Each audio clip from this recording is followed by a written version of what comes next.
Hello, everyone, and welcome to Old World. Welcome back to the 2026 Old World Community Tournament.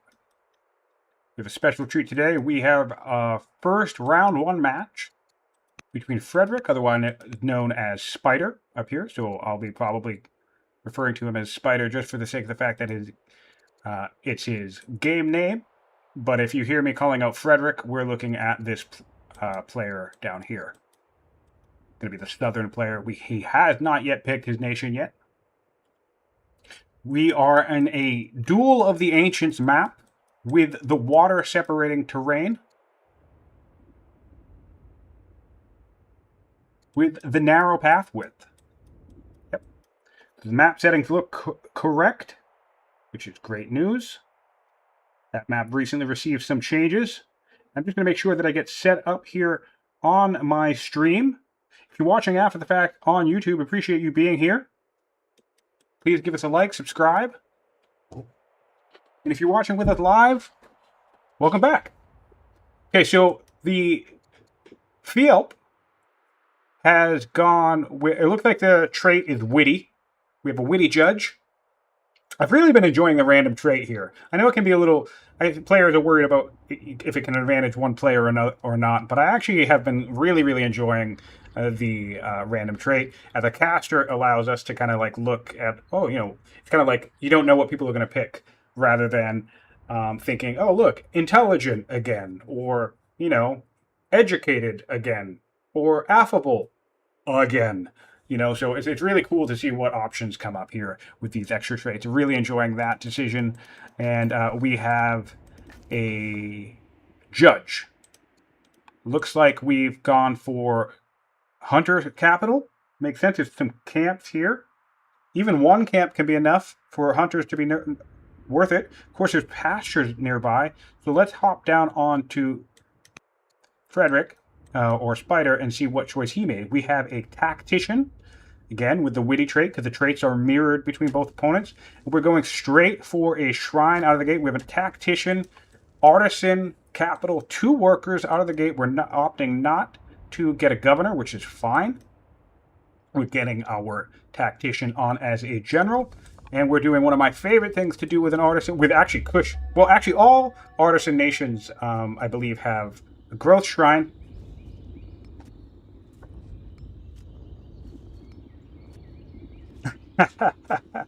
Yeah, that's funny. Well, sorry, I thought I interrupt. Yeah, so most, if not all, artisan nations have a growth shrine. So it can be really useful to start an artisan cap and just plop a growth shrine down right away and make sure that you get some extra growth. And what we're doing here with Kush is we're actually getting our camp set up, because Kush starts with hunters, right? We're actually going to start with 5 growth. So a 3 growth advantage over our Assyrian opponent. So that's a really nice touch. Like to see the devil workers get utilized and moved. And of course, we're going to set ourselves up for some cool Kushite pyramid complex in this region as well. Turn 2, we're making up. We've identified our first barbarian camp, so that's going to be 1 advantage headed towards Frederik, starting on it and stunning it this turn for some clear. And let's see how the Hittite player did. Sorry, not the Hittite. The Assyrian player did. We did get a general, which is nice. So we're doing our 7-turn damage. We're going to get a 3-turn clear here. Really great to see. And we also identified the same camp. Nope. Oh, wait, that's interesting. That's interesting. The free site is different. I've never seen that before. Mirror map is on. That's fascinating. I don't think that's going to be a huge deal. But Frederik's camp was here and his free sites were here. And Phielp's camp was here and his free site was there. Well, they both cleared a camp early, so I'm sure it's not going to be a huge deal. But that's fascinating. I don't think I've ever seen that before in a mirror mapped game where the free site was actually different. So I'm going to have to bring that to Mohawk's attention and see what's up with that. But yeah, I don't think it's going to be a huge deal in this particular game. So far, momentum doesn't seem like it's going to be impacted at all. Fascinating. How bad is the map layout for Siege Tower? We have a question from chat saying, with the Syria in the game, how bad is the map layout for Siege Tower? I think it's great, actually, because you have 3 lanes that are going to provide some coastal movement. So if we can get to navigation and do some tile buying along these coasts, well, then you're going to get some zoomy siege towers. Like, this is Kush's side of the map, right? So if we can get some pressure along this coast as Assyria, where we can tile buy down here or tile buy down here, well, then you just can launch siege towers directly across the map at your opponent or down these lanes, right? Let's say Assyria settles here, and then let's say Kush gets dominance on this main lane. You can still launch some siege towers down these lanes. So with roads and coastal tile movement and, of course, anchoring in these oceans, we have the Celtic Sea and the Red Sea in the center of the map. I think coastal terrain is ideal for siege towers, basically, is what I'm saying. Because that's where you get... The biggest disadvantage for siege towers is they're slow as hell, right? So if you can get them zooming down a coastline, well, then that negates their primary weakness, is that they're slow. So that'd be interesting to see.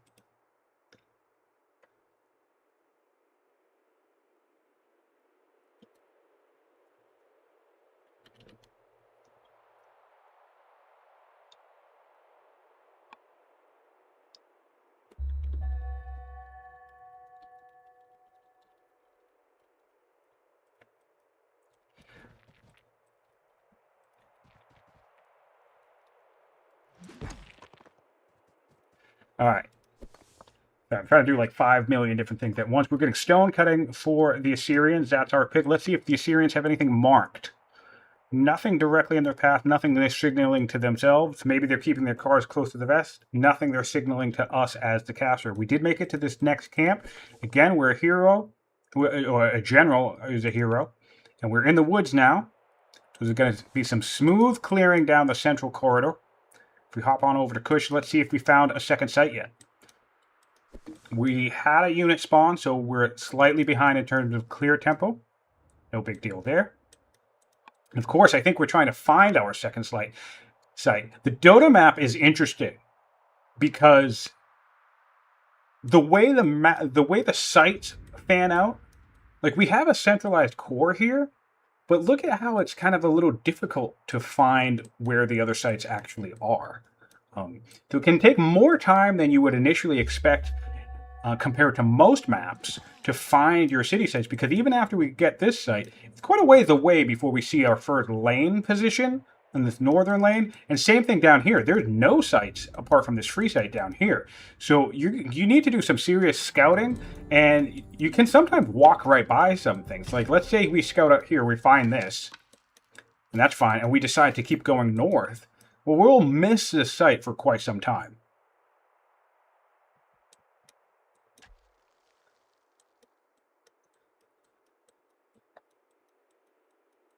This city could be very important, yes. And remember, the map is mirrored.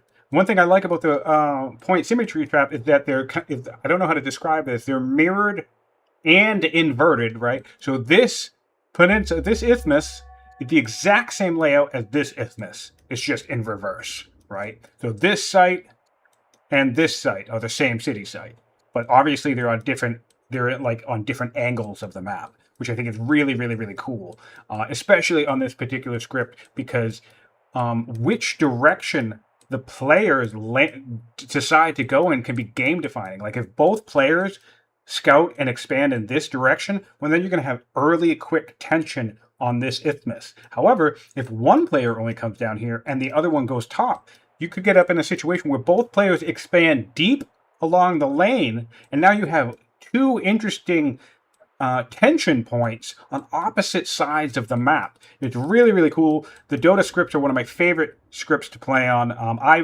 personally prefer the jungle script version. I just think it's so much fun and so tense to be kind of in the deep jungles, but this one's cool too.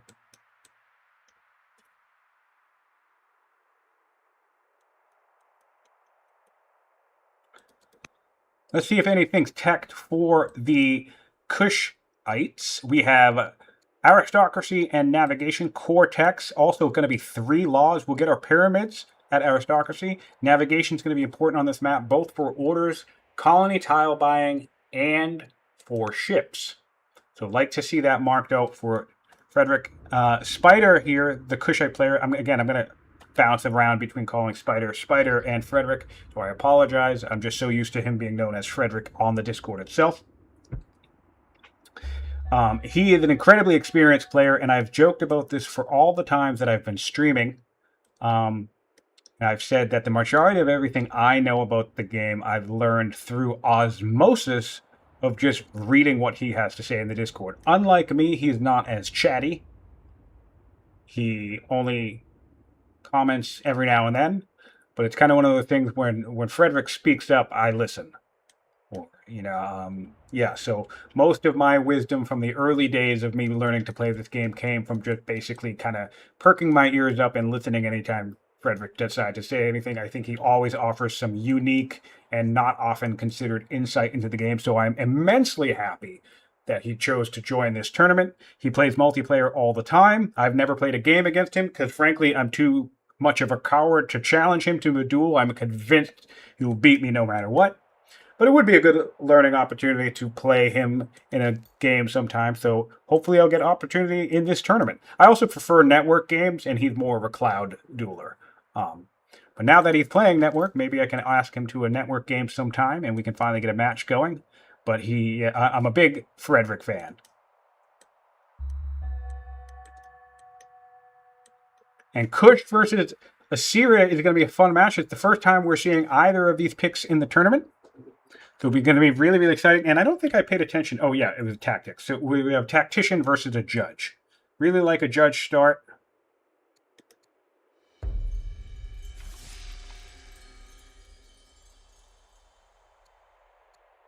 We can get some extra culture if we want. We can get some extra civics if we want. And these are probably a reference to something, but Phielp seems to be renaming his cities. We have Vega 5 and District 9B. So if anybody understands the reference, feel free to call it out in chat because I don't understand the reference. But if you point it out, I can make it clear to everybody watching.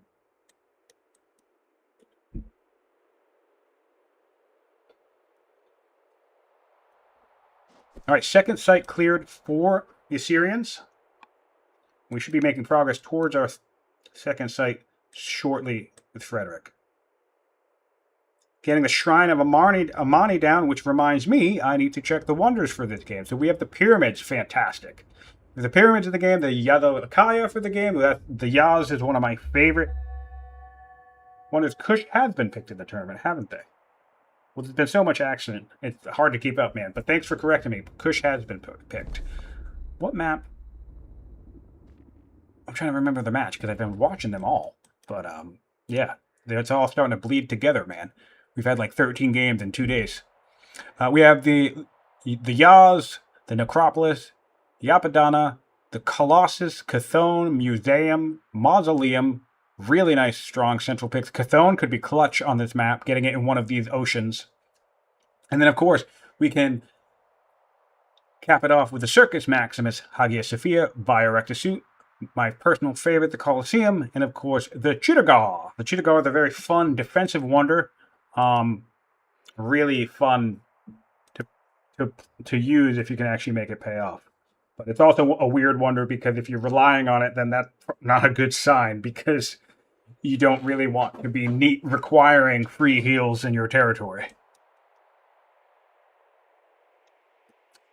Ah, yes, correct. That I remember now. That's why I don't remember. That was like a quick hour-long match. Yes, we did have double Corvid pick Kush on the Wetlands map. So they have played, and they faced against Maria. That is correct. Good call out. Thanks for the correction. And yeah, I forgot about that one because it was so quick. I think that was a turn 33 match. Really, really quick finish on that one.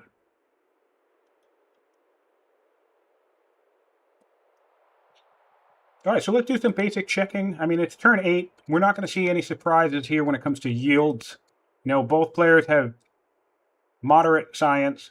We have 18 to 15. that 18, that advantage is going to come purely from the tactician.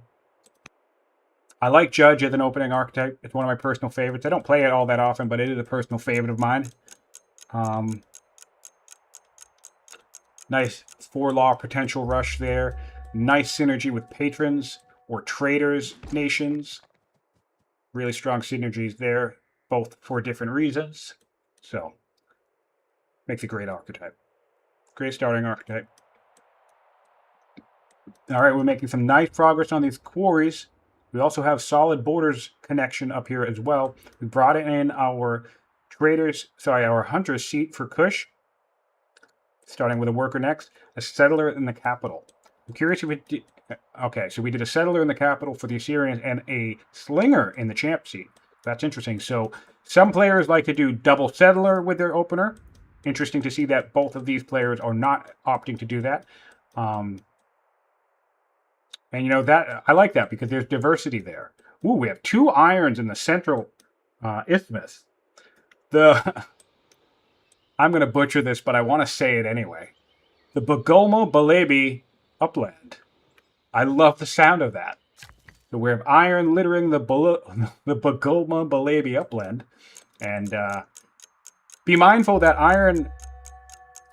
the exploration events on iron have a science boost associated with them.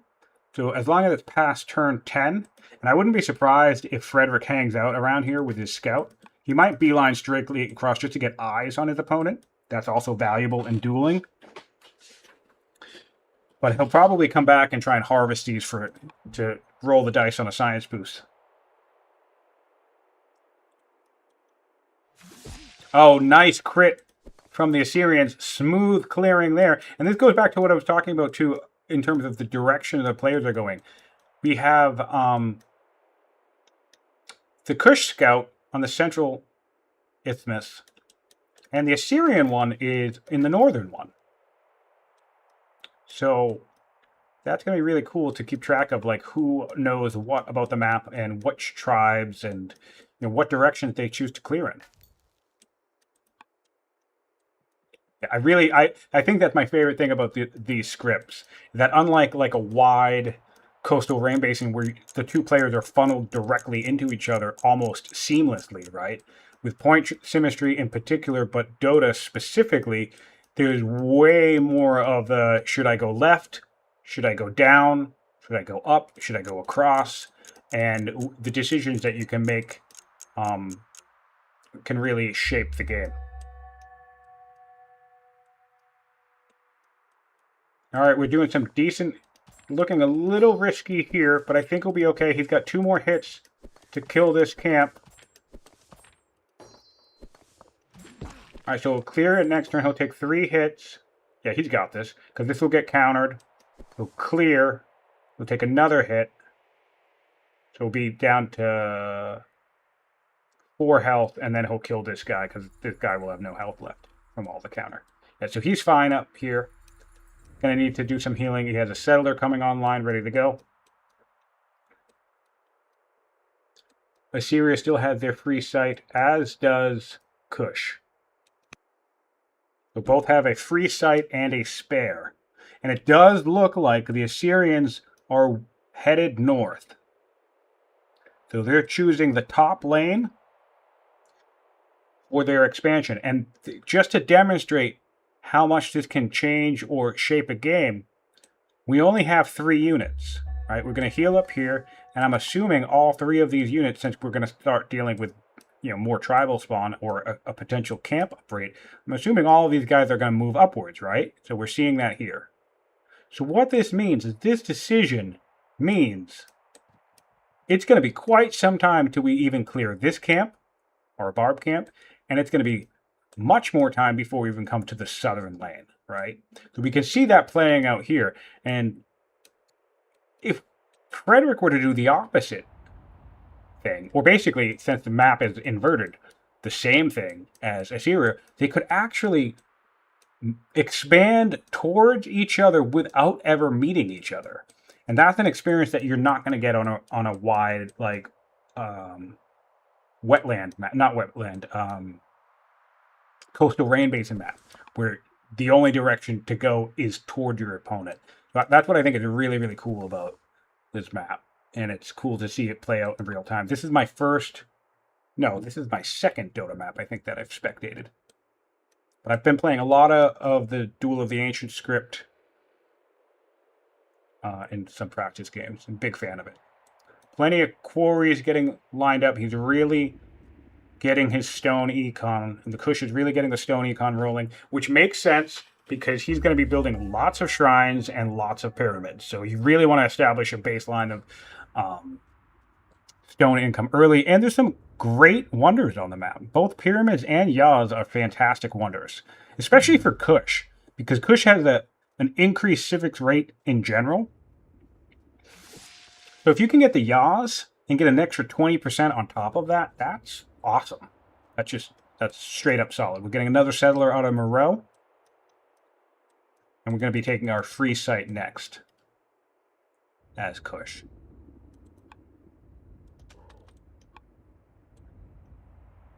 Four orders left. Scout is making its way across the map. So now Frederik is aware that Assyria has not cleared in this direction.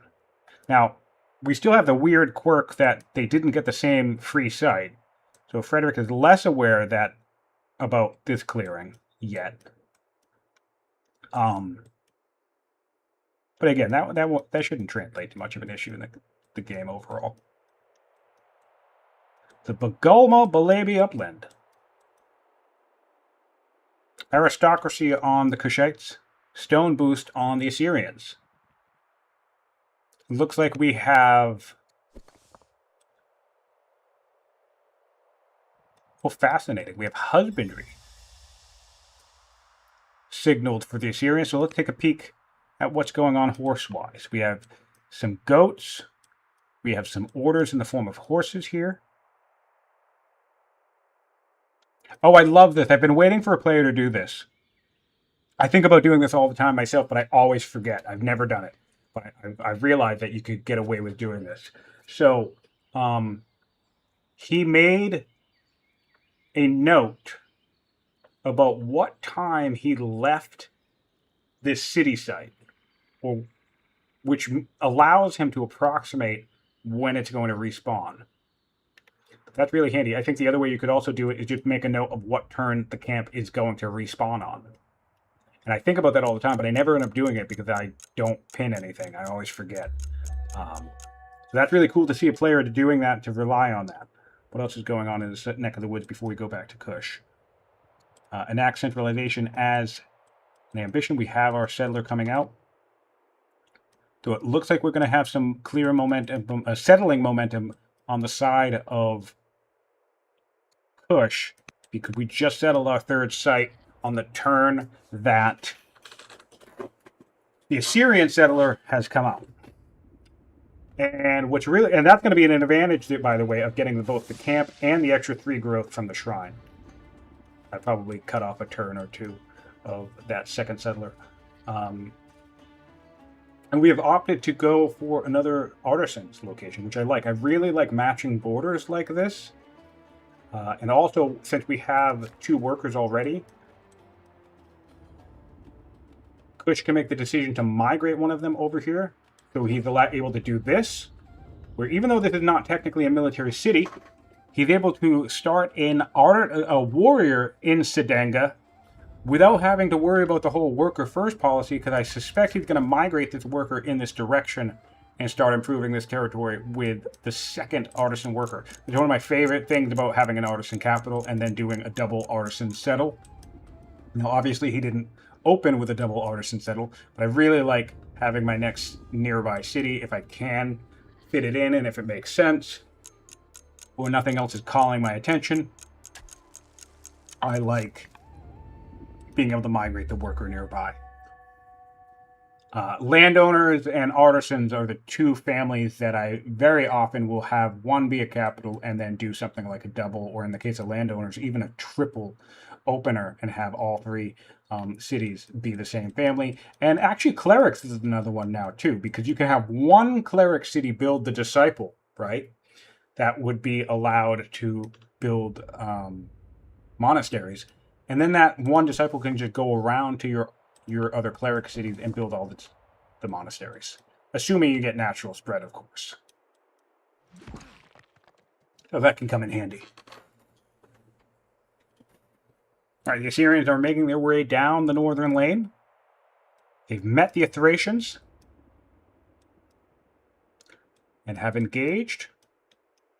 And it looks like we're going up towards this site. So we're going to be, assuming we don't force march next turn, but we could, we will be about 2 or 3 turns behind Kush in the settling of our third city. Also, calling attention to this level of specificity when it comes to efficiency, there is a goat right on this top. But again, we want stone so much. This is an arid tile. This is a mountainous tile. It's going to be really nice stone income. And we don't have husbandry, nor are we prioritizing husbandry. So really, there's no reason not to leave this. There's no reason to leave this tile blank. So this is another thing. It's very easy to think, oh, well, there's goats there. I just shouldn't improve that tile. But if it's going to be a 50, 60, 80 turns game, maybe you're not even going to have husbandry until turn 40. Just build a quarry. Get all the stone. A lot of income that you're passing up just by saving the tile. We have a mine coming online as well. And I like this because this is going to allow us to migrate, right? We moved in this direction. We built a mine, which we should do anyway. We need that mine income. That's a good spot for a mine. It's a hill. Oh, actually, no, it's flatland. But still, it's next to our salt. Going to improve the salt through adjacency. And then we could just hop across the border and build a mine on this hill for better metal income. And we can continue to complete the cycle of more flatland mines. Artisans are great at building flatland mines because they get a 20% boost to metal output from their mines, which actually makes them better and more order efficient at building flatland mines rather than trying to hunt out more hills to kind of maximize that bonus. You kind of look at it the other way, really. Ooh, Assyria might run into an issue of this camp getting respawned, so you probably want to take your scout and plop it into this city site. There's like a 50-50 chance that this skirmisher will either attack the slinger or just step right back onto the site. We don't want to see a camp respawn. Although, maybe we could do. We don't even have a settler yet. So yeah, maybe we'll just see the camp respawn and we'll just get another clear event. You can kind of harvest them that way. Oh, he's up. Wow, okay, he's opting to go even further.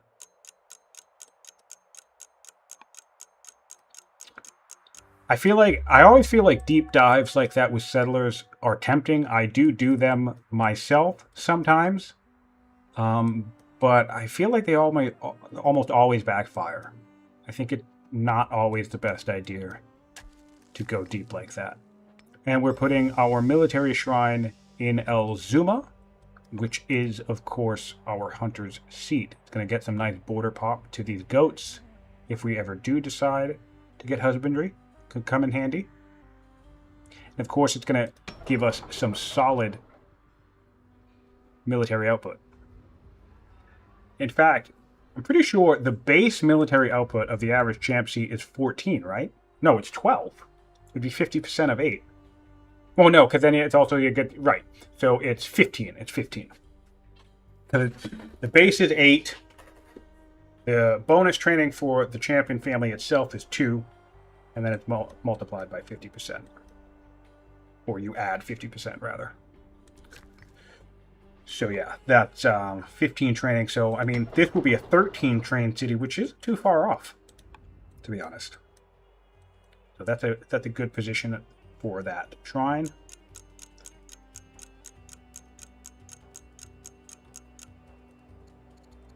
Possible land consolidation without... Yep, we have land consolidation marked now for Frederik.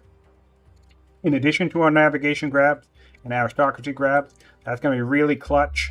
We do also have 2 groves.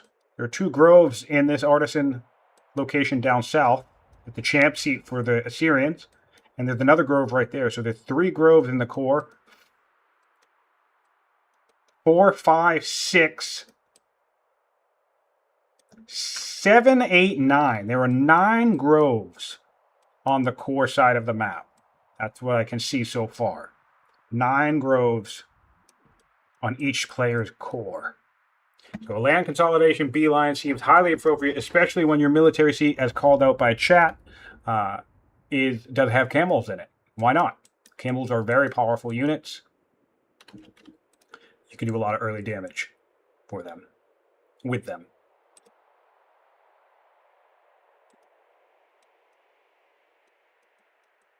All right, well, players are, we have 0 orders. I'm going to pop on over to Frederik.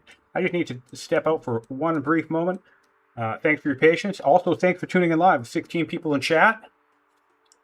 And if you're watching after the fact on YouTube, appreciate you being here as well. We have military units coming out in Kush, and another settler to secure this northern site. And I think we'll probably start trying to clear this barb site and just secure our core before we bother taking any of the lane presence, which in my experience is probably a good strategy for this map, because I sometimes do the Assyrian thing where I go down a lane and I hyperextend myself, and then I feel like, oh, you know what? I should have just built up a strong core. And Frederik is the type of player who builds up a strong core in general, I believe, so it would make sense to me if he goes to this barbarian site and decides to clear. All right, I'll be back in 1 second.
All right, my apologies. I am back, and yes, we have the tactician for Kush advancing towards the barbarian camp and clearing.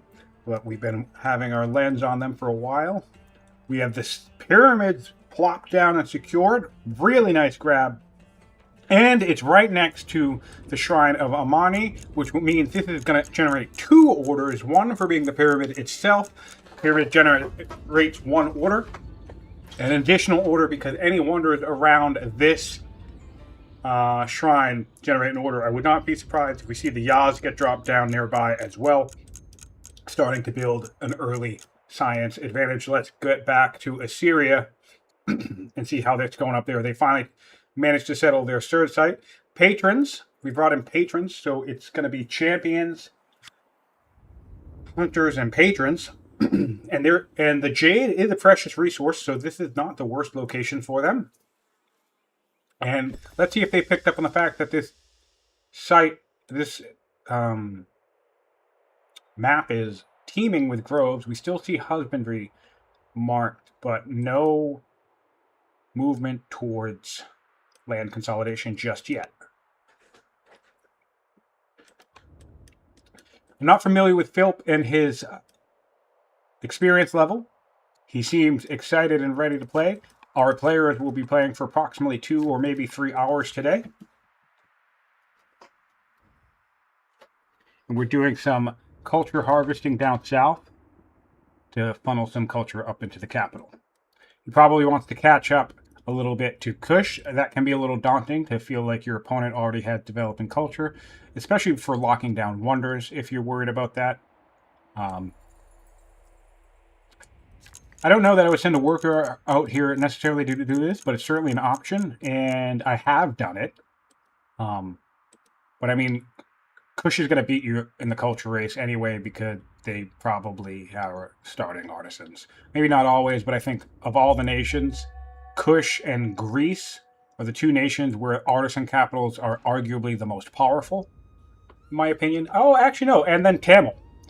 Tamil is another artisan cap nation because you could start with their early supremacy, artisan supremacy. All right, we have labor force marked.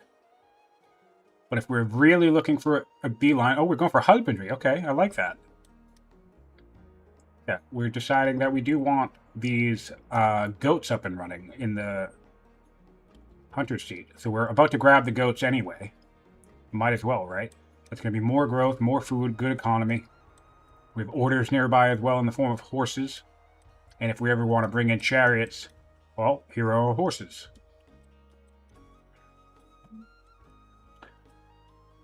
No laws for either player, but we do have access to a law. You can get centralization with the Kushites, so we'll probably grab that shortly. Yeah, so we're in no real particular rush to ensure that we get labor force for the law. The road could be useful, because we don't have connected status.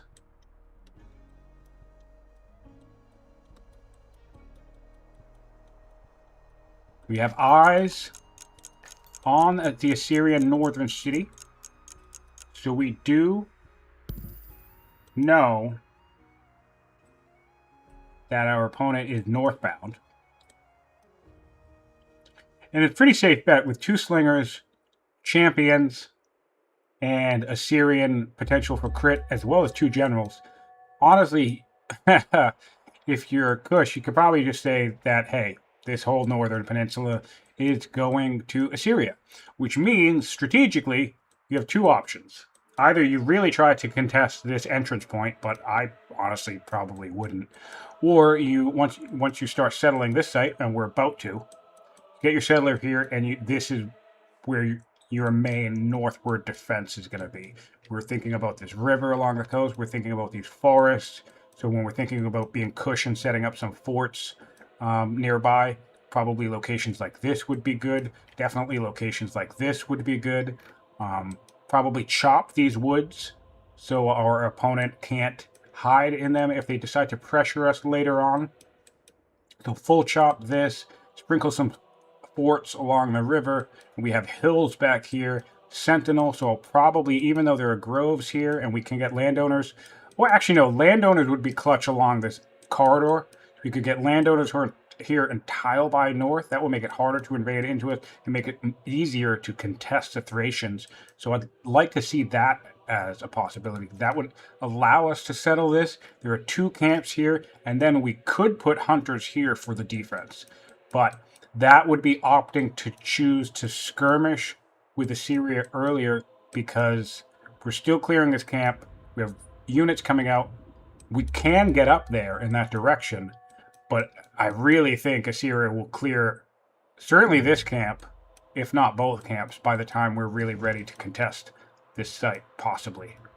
Oh, especially since this settler's going this way, yeah. So we're not getting the northbound lane.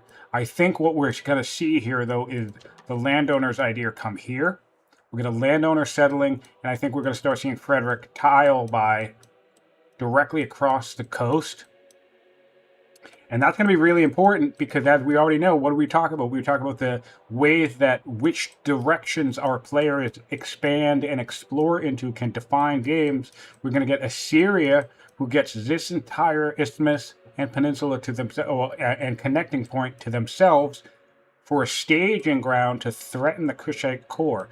Meanwhile, we're going to deal with the possibility that Kush is going to place landowners here, tile by a highway all the way across to the Assyrian core, and this site isn't cleared yet. So it is entirely possible that Kush could contest and forward settle a city into the Assyrian core. I'm not necessarily sure that that's the best idea, but certainly he'll have a pipeline to get down there if he wants to try or certainly threaten the Assyrians. And that's going to be our tension points on this map. We'll have tension up here, and we'll have tension in the mid lane. So be curious to see what happens in terms of knowing.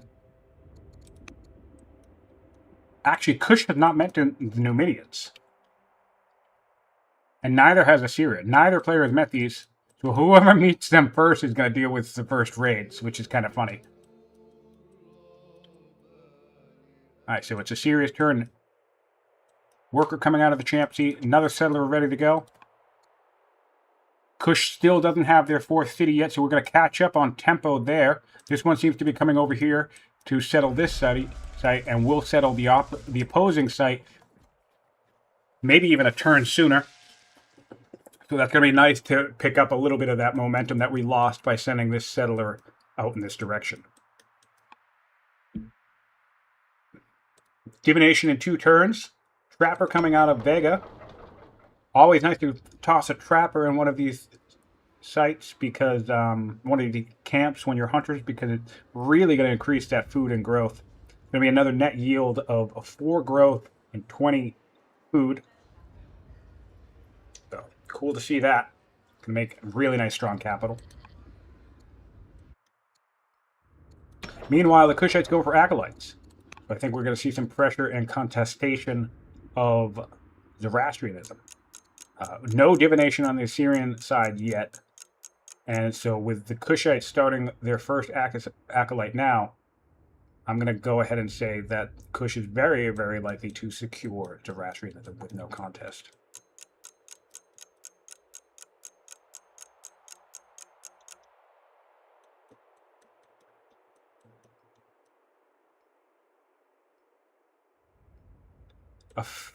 What on earth is this? Forgive me, Phielp. But what on earth is this? We have a festival in the champ seat, and I can't for the life of me figure out why. Maybe, okay. Alright, I think I got it.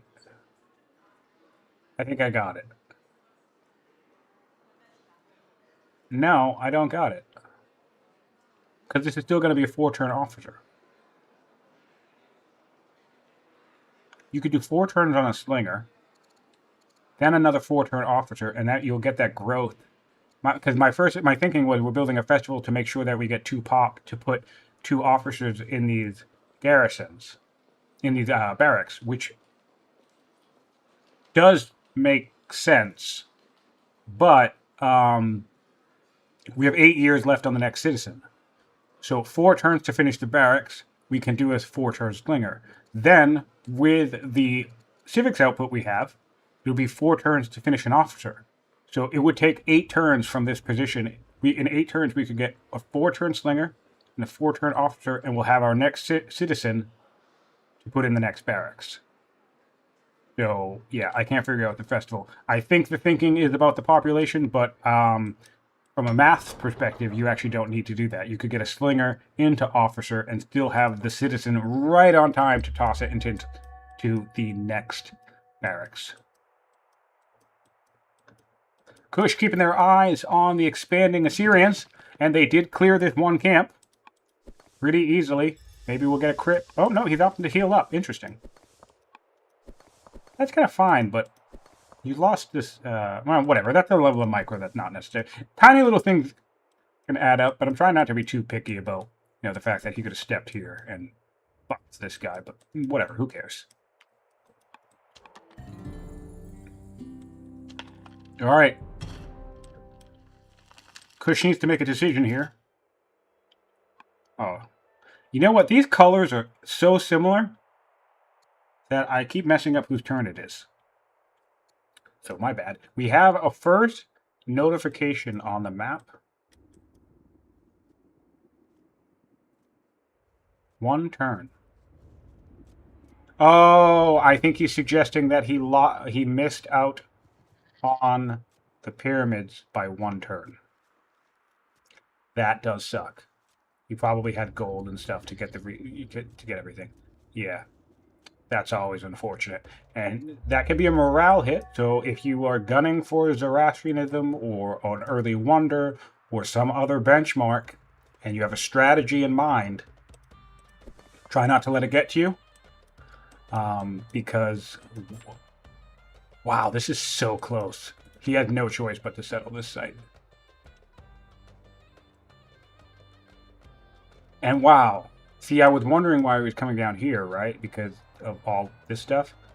Oh, now he had the choice because he can next turn he can back off and replace it with the warrior. So now okay, he's going up here and he's settling. Great.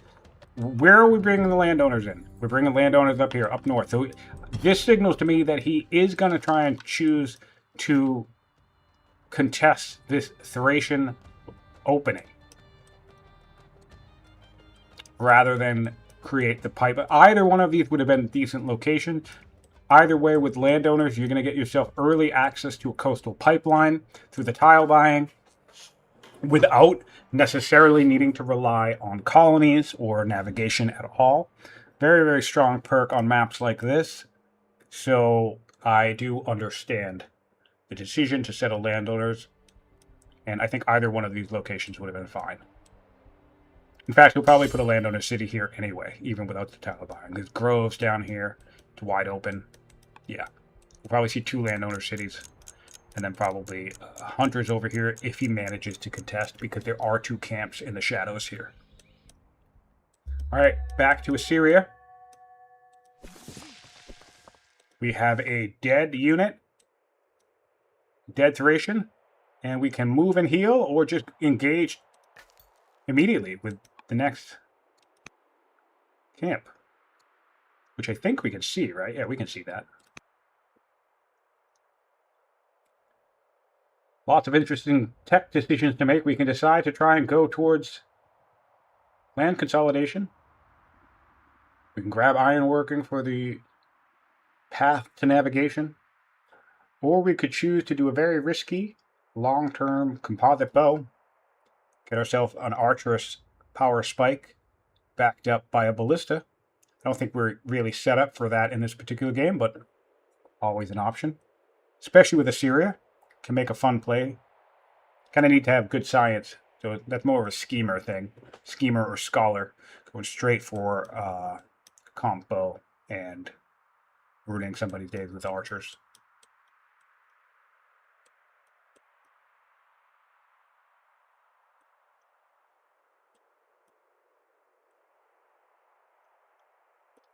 So both players have 4 cities. Both players have, well, actually, Kush is about to clear 1 site, so he'll have a free site available to him. The Assyrians actually have 2 free sites. They've cleared 1, and they have their initial free site available to them as well. And we did advance and heal, so we'll start doing some serious damage to these forested Thracians soon. And the Kushites can see the scout. from their borders. So they can also see this warrior that cleared the camp. So they know it's coming. He's going to do some more scouting, keep track of his opponent. And as long as the Assyrians were paying attention, they could have seen that scout dip into the woods there. So they know they're being watched. So this is the value right here of scouting. Imagine if, because we've seen some players do, some players are just not strong at scouting. Maybe they harvested this region, but Frederik made a very intentional decision to get across the map, get eyes on his opponent, and then specifically follow the direction their opponent was going in. So he can keep appraised of the situation. Because with this knowledge, he now has the knowledge that very, very likely his opponent is not down here. Because on turn 21, it's hard to do both, right? So he has a sense of what his opponent is up to, what he's doing, and the different... Oh, this is clerics, actually. I'm wrong about that. We brought in clerics in this position. I thought it was patrons. My bad. I miscalled that. We do have patrons. Sorry. We have clerics as the third Assyrian family. That's going to be risky. So that's probably why this is going to be really bad. The Kushites already have the advantage on Zoroastrianism. And they actually have a significant head start on Judaism as well. So we have a cleric family brought in to the map against a player who's looking likely to secure both early religions. Fortunately, the Assyrians can rely on Christianity to enter the game, and the Assyrians are going directly ahead. So now this site is under contest right away. And I do not think Kush is in a position to contest at all. He is advancing in that direction, but I think that's a risky play. Is he coming up with a tactician? Well, actually, no, he does have a tactician, I guess. He's going to need to heal his tactician. If it were me, I would bring this unit up here, start healing. But before I heal, I would move up here with the ruler's movement, and then I would swap the tactician to this unit. That way I have a fresh tactician ready to go. Come over here, pop myself in these woods, stun one of these guys, the one closest to the camp, because he'll absorb all the hits. And then we have another slinger who's trying to shoot into the woods. So actually, Frederik can very easily contest this. This is going to become a sticky situation for the Assyrians real quick. Let's keep an eye on how Frederik chooses to investigate this situation. Alright, so we just came up with the regular heal. We did not opt to juggle generals. That's fine. We did already spend the 100 training on this. We have eyes on our opponent. We can make it here and take a hit. I think this is worth it, because we'll be in the trees and the enemy scout will not be in the trees. So I think we'll see our first level of aggression on turn 22 from the Kushites flexing their presence on the map, saying, hey, this is my lane. Go back where you came from.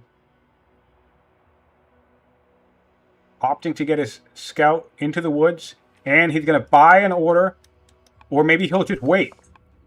Yep, he's going to wait. He's going to wait in these woods and attack next turn. We'll have to keep... The Assyrian player, if he was paying attention, could have seen that movement. And also, he will know that he got bumped if he didn't see the movement. He'll know that if he's paying attention, if he's astute enough, he will know that his scout was moved.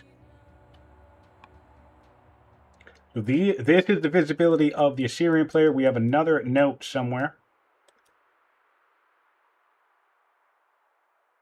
Yeah, here we go, 21. He really is marking where his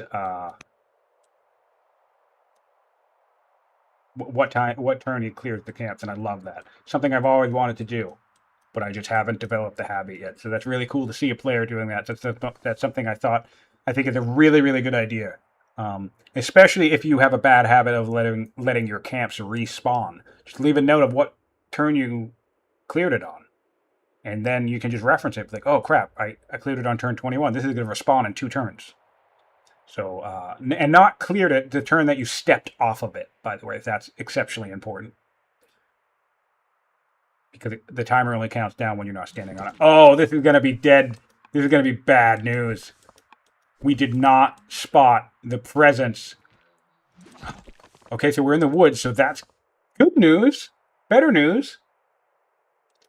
But one of these guys is still going to get stunned, which means it's basically dead.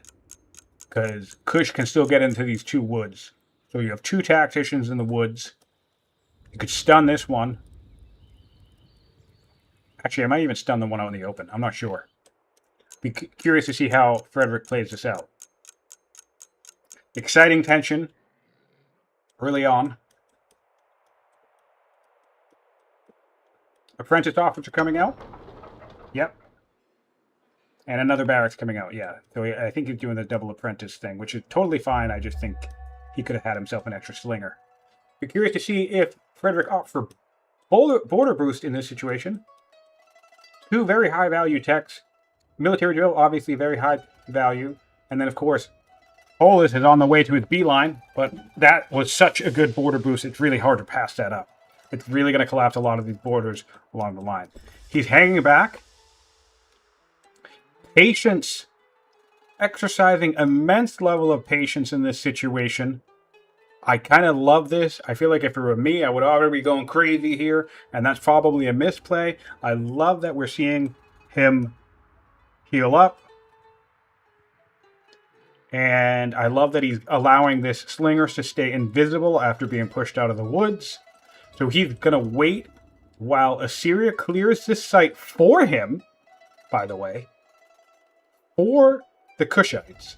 There is no settler in tow, and we also have the scout perfectly positioned to keep eyes on any settlers coming up, but we know that there's a city site here, which we could eventually step onto to block. So, oh no! We might run into a situation where Assyria has accidentally cleared most of this lane for Kush. Because if Kush is able to kill one of these slingers, they'll stun the other one. Take this scout, plop it into this site to hold it, and now you have 2 cities clear, military presence in the lane, and not much all... Yeah, I'm hating... Phielp, I gotta tell you on this rewatch, buddy. Your first piece of strategic advice. We gotta talk about on Discord what the early festival thing is for. Because I'm thinking an extra worker, an additional settler from the fort, like, even a 9-turn settler is valuable, and this goes for everybody watching who's looking to get some advice. A 9-turn settler is valuable even this far out, and the reason why is because you'd save yourself the orders. Because if you build your settler back here and march him all the way over here, that's like 4 or 5 turns worth of orders. So you can take 9 turns worth of development, which doesn't seem ideal, to build a settler out here, but you just save yourself 4 turns worth of movement. Because if this is a 4-turn settler, and it takes you 4 turns to get out here, well then, that's still an 8-turn settler. If this is a 9-turn settler, and it takes you a turn to move over here, well that's a 10-turn settler. So, you know what I'm saying? You're not really saving too much. And yeah, the festival thing is really rough. Alright, so we're going to... Oh, actually, no, we have tactician. We've spotted the Kushite player. We know that there's settlements here. More decisions for Kush to make. They can opt to try and kill a scout now if they want. It's all out of orders. The Assyrians are all out of orders. By the way, there's already 16 orders on Kush. Gross. To Assyria's 8.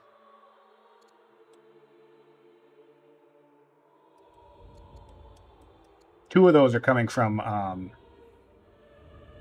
the Pyramid Complex. Let's see what we decide to do here. Oh no, it's still the Assyrians' turn. We did manage to buy some training and force march our way into the woods to hide our scout. Didn't want to leave it out hanging in the open. Which is unfortunate, because that cost 300 training to do. 100 for the force march and 200 for the orders to move. So we also sapped our training reserves just before a fight could potentially break out.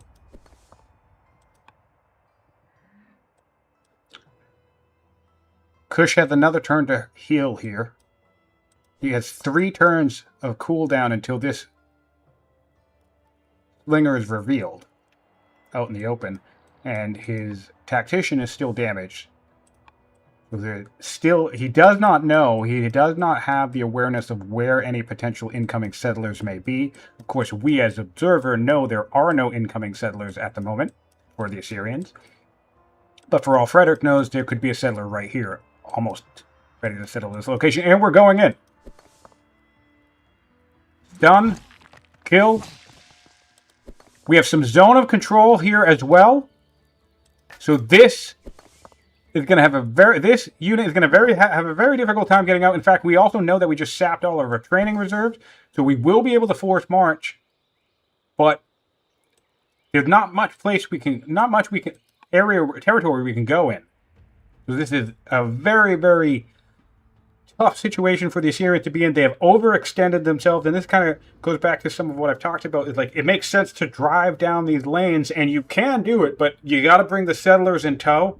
You got to have good timing on it, because you can get up into a situation where you are in lots of trouble.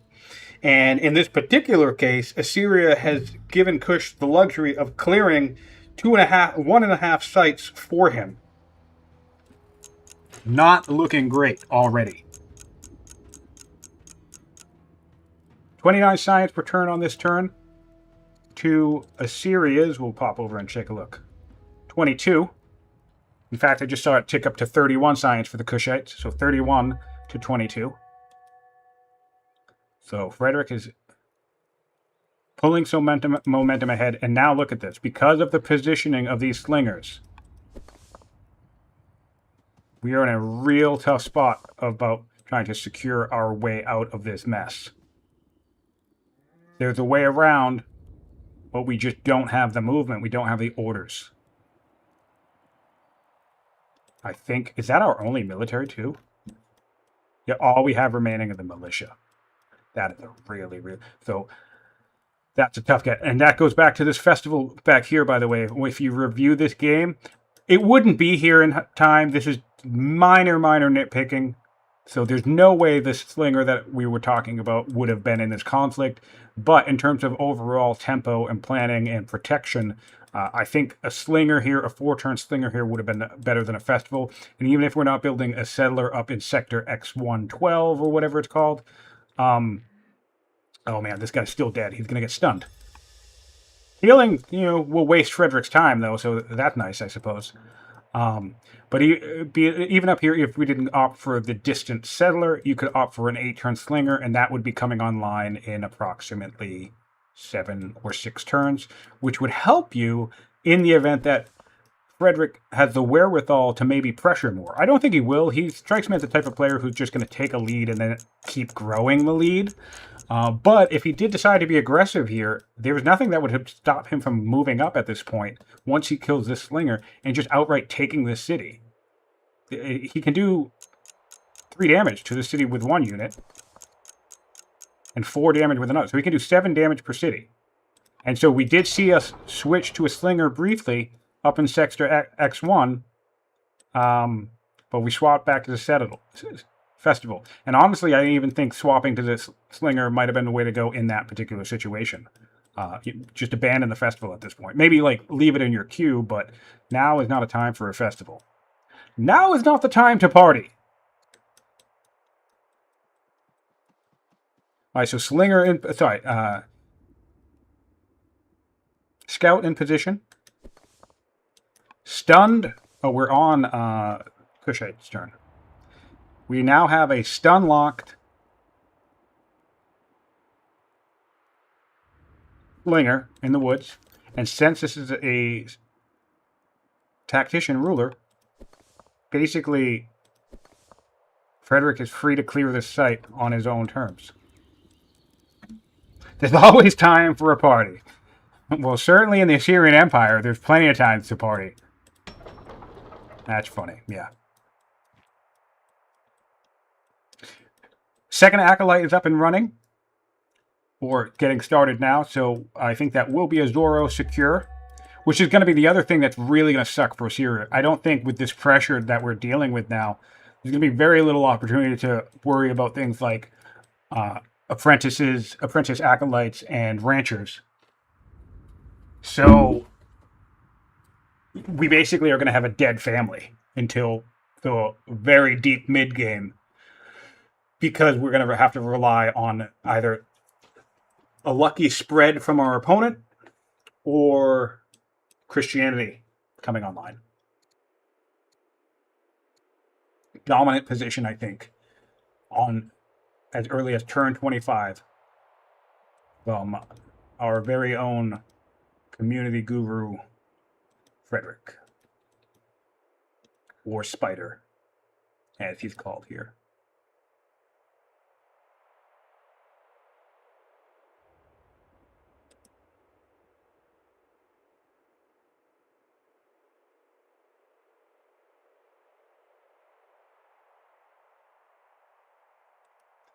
Wow. And I love this game so much. In last season, I talked a lot about the fact that I'm not really a multiplayer gamer, which is true. I played this game for 3 years and never played a multiplayer game, and I was one of those people who's like, well, it's a 4X strategy game. It's a Civilization style game, right? Like, these aren't multiplayer games. To me, these are single player games. But I'm now hooked. Ever since the end of the last tournament, and in preparation for this one, when I look back on the games that I've played, the last 100 games that I've played, only about 10 of them have been single-player games. So I have been a multiplayer addict. This game has converted me completely, which, nobody knows me personally, but if you do know me, it's quite a feat.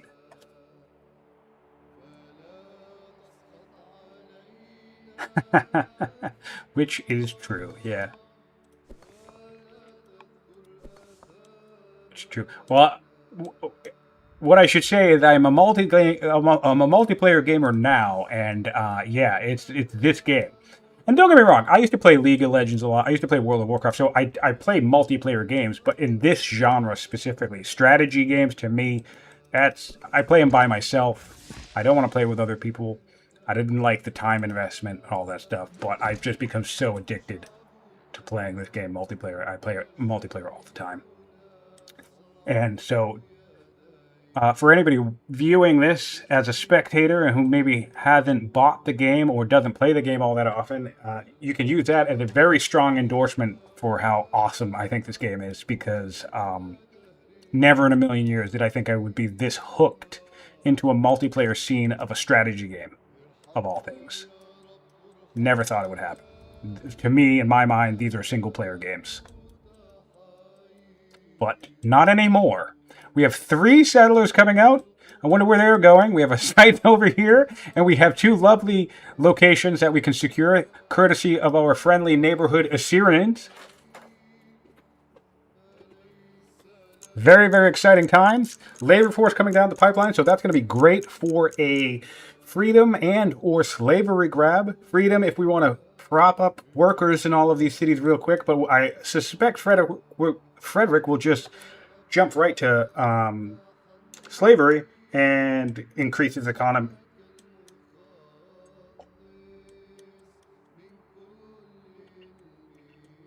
And for the people alive, you're probably aware of this, but for those watching after the fact on YouTube, if I'm a little bit extra stuttery, tripping over my words a little bit, I do apologize. I've been casting all day long and trying to do the best I can to ensure coverage for as many games as possible.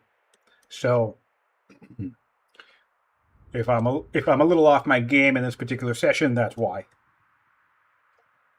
I literally had to end one previous session and jump directly into this one. So this is a bit of a marathon for everybody watching, this is a fresh game, especially if you're watching after the fact and you're not watching live. This is just a brand new game and experience. For me, this is the end of like a 6 or 7 hour marathon session of streaming. And I only say that to apologize if I sound as tired as I am. Okay, so we have the Yaz being built in Assyria. I actually think that's really good. If nothing else, for denial for the Kushites. Again, Kush is a very strong civics nation with the way their pyramids work. So definitely don't want to give them a free 20% bonus to all their cities, especially since we know, as the observer, Assyria doesn't know. He's thinking about his religions, I think, with this pick.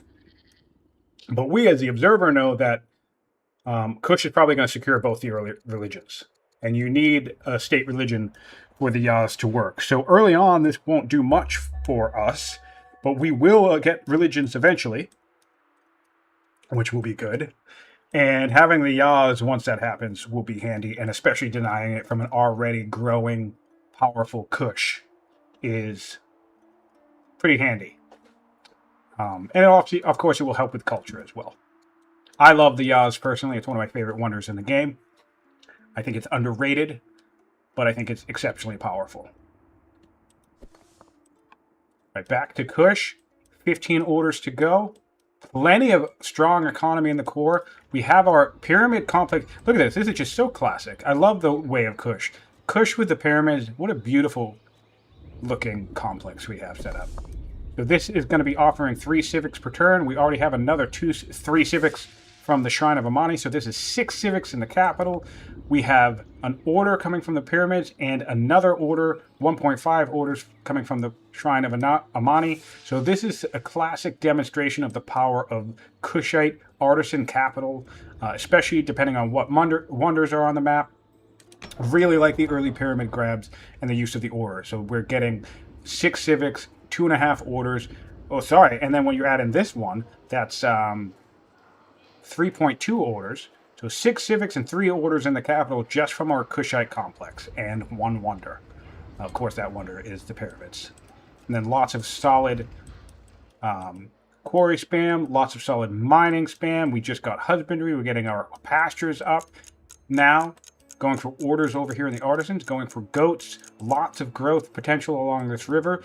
And then of course, we have defended a potential power grab from the vicious Assyrians across the Sinjar Plain along the Atlantic Ocean and Celtic Sea.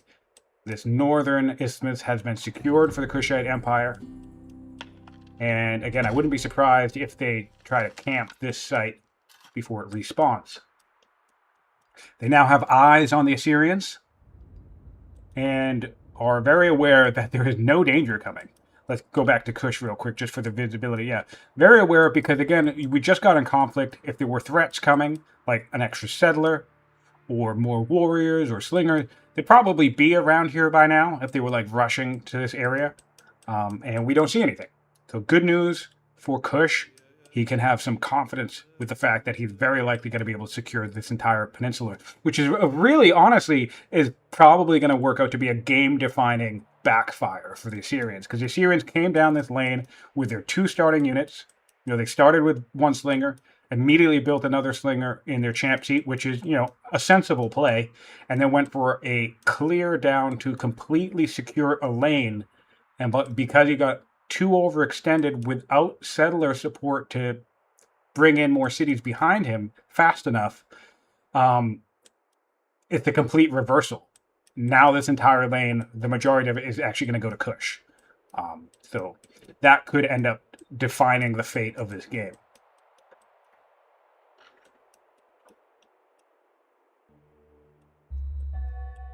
We do have more military being built, which is nice. So this is going to be 2 military units coming out, which will match up against what we have with 3 in Kush and no further military unit. Oh, 4 in Kush, no further military units being created. But this is one of the things that comes down to tempo and pacing, right? In this point in time in the game, Assyria kind of has to build military units, if only to defend, not if only to defend himself, but also to just clear other territories. There's a whole other lane open. There's still a barbarian site that Assyria can target, which would do good for him. But he needs the units. He doesn't have any. He has one slinger and militia. Simultaneously has to worry about some aggression from Kush and also expanding to match Kush. Which means the Assyrian build queues have to focus on military units at the time where the Kushite build queues are actually free to party. We have a festival in the Moreau capital, and this actually makes sense because we have lots of military units, we have strong board presence, we have great economy, and what we're fishing for here is actually the citizen and the more growth.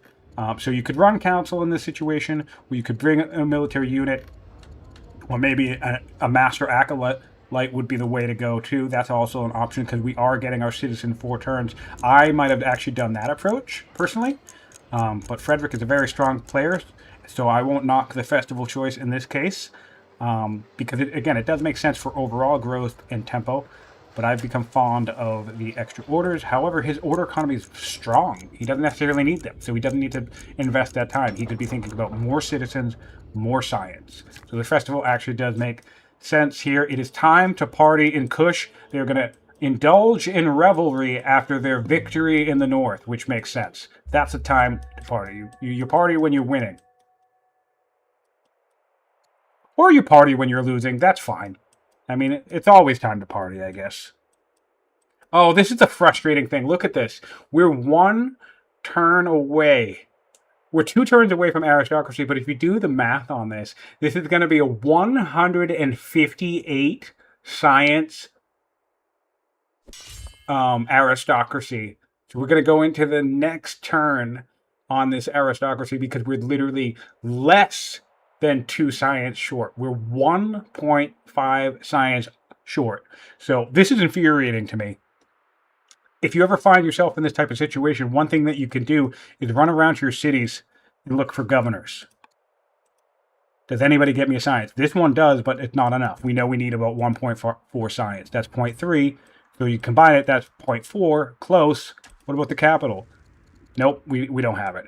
But that's something I'll do, and I'll decide, do I really want to spend the 100 or 200 civics to make that happen next turn? And sometimes the answer is absolutely yes.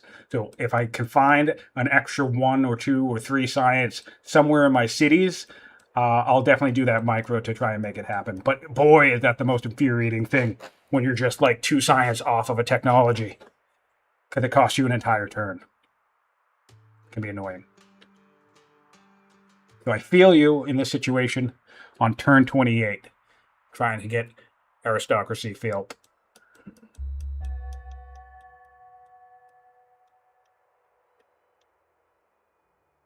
All right, back to Kush. Looking good. Still with 3 settlers coming. We have a settler out now, headed up. And a settler coming out next turn. Let's look at what we have for pins. We have road pins for connection.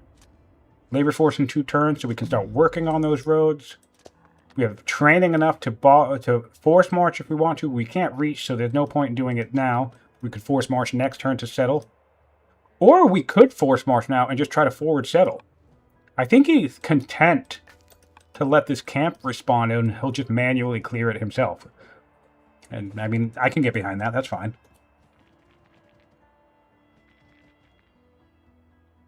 We'll see what he decides, because he can see it now. Looks like he is going to save it. Okay, that's also fine. Both options are fine.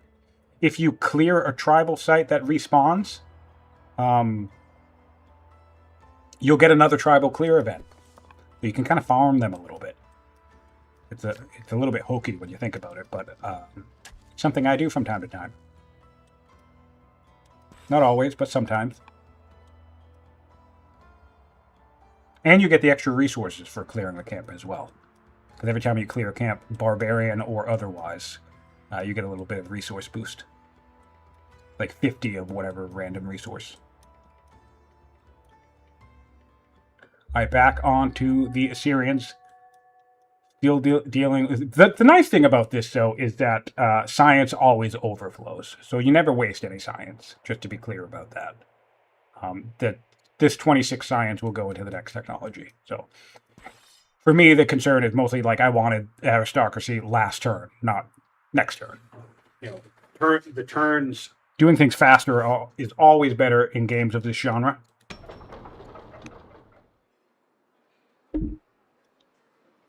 Our diplomat has unfortunately died. We can get another one, though. Ooh, another one that increases training. This would actually be a good governor. She's a little old, though, so that might give me pause. But my civics income is solid. I'm getting 72 civics per turn. I can adopt a law already, so I probably will just pay that.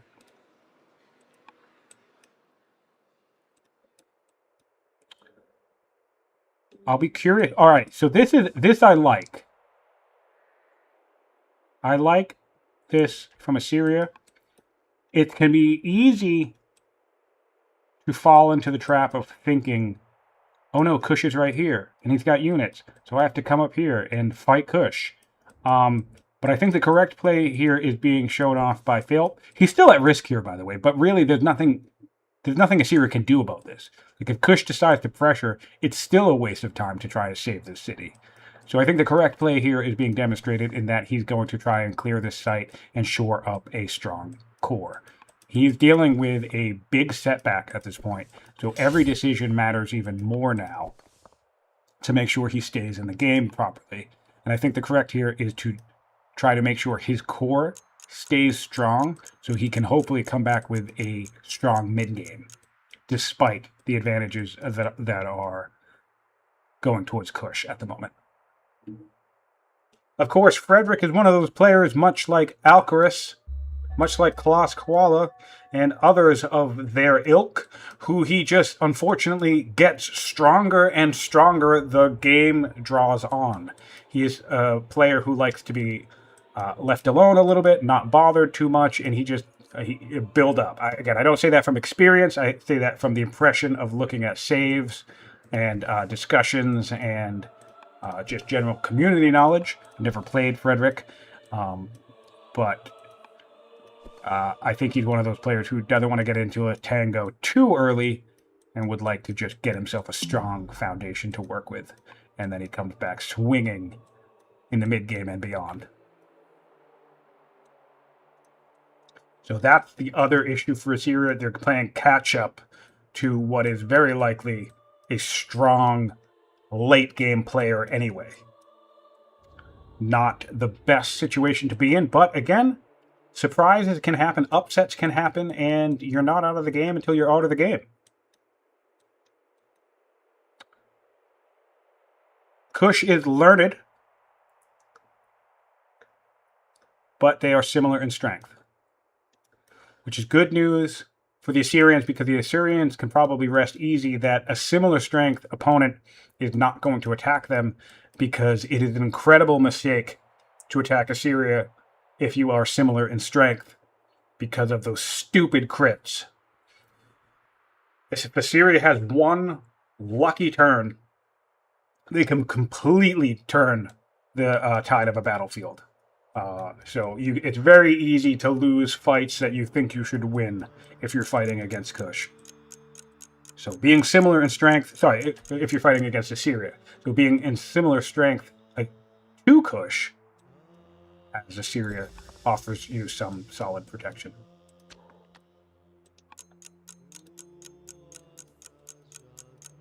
All right, we're going to be settling 2 cities next turn. So we're going to go from having 4 cities to 5 to 6 cities to 5 in one turn. And then a few turns later, we'll be settling this site. And we are starting our tile buying campaign now. So we will have a coastal pipeline. And again, this river is in our territory. We're 1 turn away from labor force. We already have our roads marked. So you put roads here. Then you can use this river movement all along here. And then coastal movement. And we have a clear pipeline all the way towards the Assyrian border. So the clock is ticking. Because once Kush is in a position to pressure Assyria, he can basically create a situation where Assyria is on their back foot for the entire game. Forced to build military, forced to concern themselves with this tension point, with presence of maybe Kushite fort, Kushite units, the risk of invasion, while Frederik is just free to build up. Kush is just free to keep building up. Even with you could stage a military presence here and opt not necessarily to engage if you're not quite ready, but that still creates a situation that your opponent has to worry about it. Even if not realistically, certainly from a morale damage standpoint, it's very harrowing to have advanced or better military right at your border. 23 people live in the chat with me. Thanks for being here. Hope everybody's enjoying the games today. I hope everybody's enjoying the commentary, despite a little bit of fatigue hitting me. And we have military drill up next for the Kushites. That's going to be a really nice grab. Oh, I love this. We're doing spoked wheel instead. That's even better. Okay, so foot and mouth here. I said how Frederik is a long-term player. I think spoked wheel is a noose around the neck of Assyria. I think Frederik is aware that he has a strong position here. He can see his opponent is naive, not keeping up in science. So, and he's aware that he has this pipeline right straight to the coast. He's going to be able to tile by, create this highway. You add in chariots. We have strong civic income, so we can rush out a couple of chariots. We have 7 turns to developing, 7 turns to spoke wheel. Perfect, pitch perfect timing on that. So we'll be able to rush out 1 or 2 chariots. And if you head across the map as early as turn 40 with a handful of slingers, a tactician ruler if she's still alive. She's only 48. She could easily have another 10 years left in her. And you have route potential off of that spoked wheel. That's game-ending potential from a player who already lost 2 military units. They're already playing catch-up with you.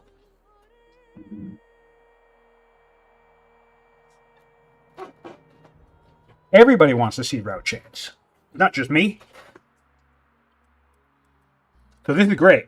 This is great. I think this is a definitively aggressive play, because I think if we were playing a bit longer, and even if we were still thinking about aggression, military drill would be the clear choice.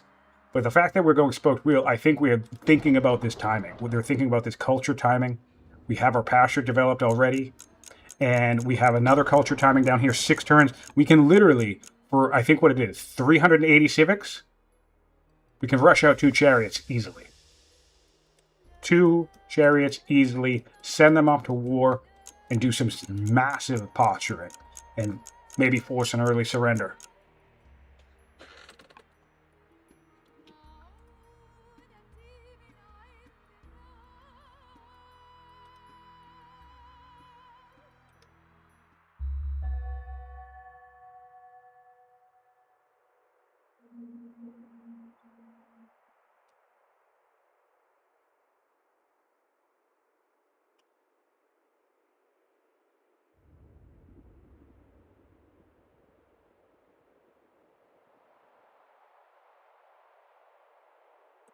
All right. Looking great. Looking great so far. We have an interesting game going. Very nervous for this worker, though. This would be a very easy kill, and that's going to set you back both, again, on tempo, momentum, and even politically. We don't have the best relationships with our clerics already. That would be another 40 opinion hit.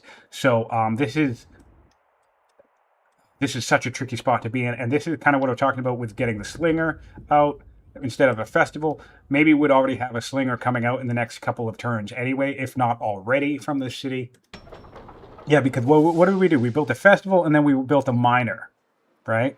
So that's definitely enough turn to get a slinger out here for protection. We're bringing the militia up, but the militia won't do too much, especially against the tactician. What we really need is the gods to favor us right now and have this tactician die. We need to pray to the old world gods and have Tagtal the Good suffer an early death. And she's robust now, by the way. Miserable too, but she's robust, which is funny to me. Tough, robust, and witty compared to our affable, which is a great trait, by the way. Gracious and witty Judge, witty with their starting trait, but Assyria is in danger here with its posturing. Can Assyria can see all this, too. So they can see an army of 4 units on their border.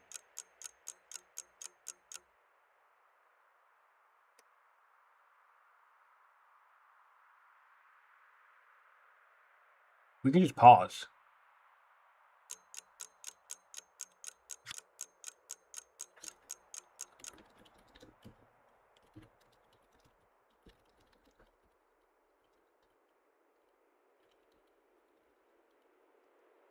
Pause if you step it away.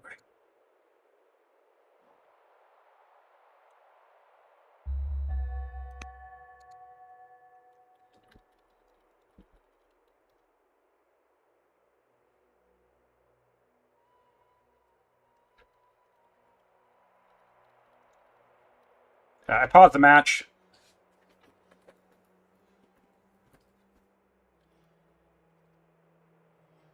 I don't know if it's a guy or girl, and I already made that mistake yesterday. I called somebody a guy when it was a girl. Poor habit, I know, so apologies to any women in the community. Just dumb habit. I do tend to use they often as like a gender neutral reference when I'm trying to refer to people, but he will slip out. So hopefully nobody takes it too personally. Definitely not said with any ill intent. And of course, we'll all try to be more mindful of that, because there are at least 2 women in this tournament that I'm aware of. Now, I knew there was one woman in the tournament. Oh. I'm pausing. I'm unpausing. I didn't realize somebody's making a move. Whose turn is it? Oh, it's Spider's turn. Okay, great. I messed up the color on that.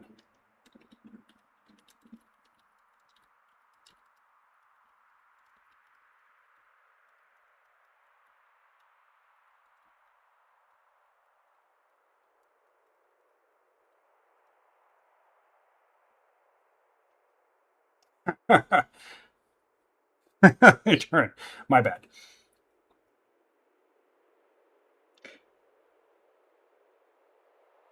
Okay. Yeah, from the angle I'm looking at of my computer, if I look in closer, I can see it, but I have a widescreen monitor, so this corner of the map is a little bit further away from me, and from the angle, Kush and Assyria look almost the exact same color. I can see clearly that they're not obviously on the map itself, but when it's telling me it's somebody's turn, if it says it's your turn, and I'm not in the correct player, but I haven't noticed, I can mess it up.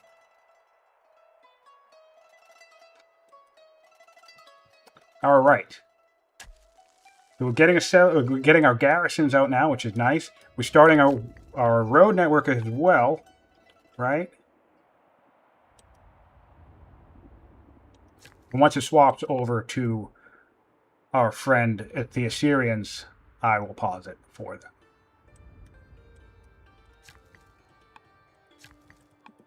Did we build the road? I feel like, oh yeah, we built the. They did it again. Interesting.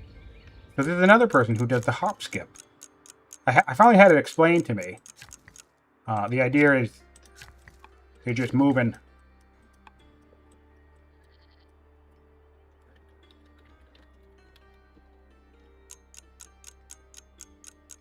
So we're letting the turn timer run out.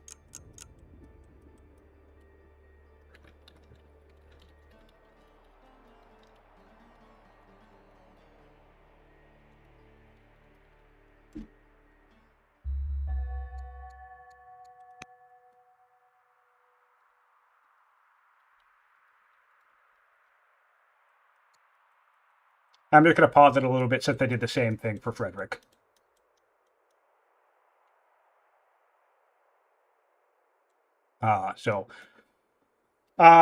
Casters are not expected to get involved in moderating this way. I sometimes do that since I'm a tournament organizer anyway. I know the rules and everything set up. I'd like to not make a habit of, sticking my hands into the players' turns if I can avoid it. But since I messed that up, I'm trying to give Phielp a couple of extra seconds on his turn. So we're going to unpause now.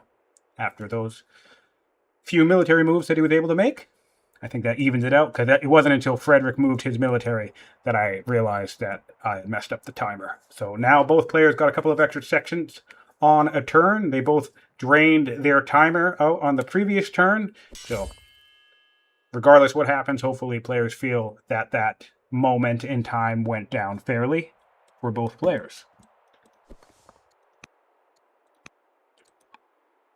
All right, looks like Assyria is ready to tango.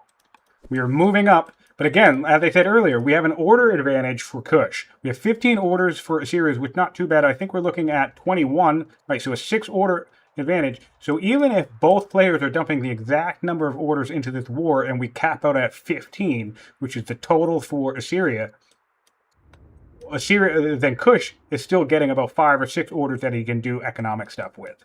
So this is the thing.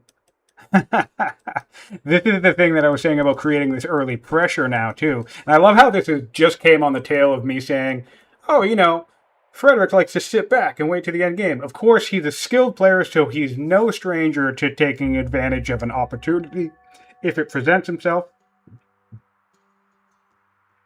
And, oh,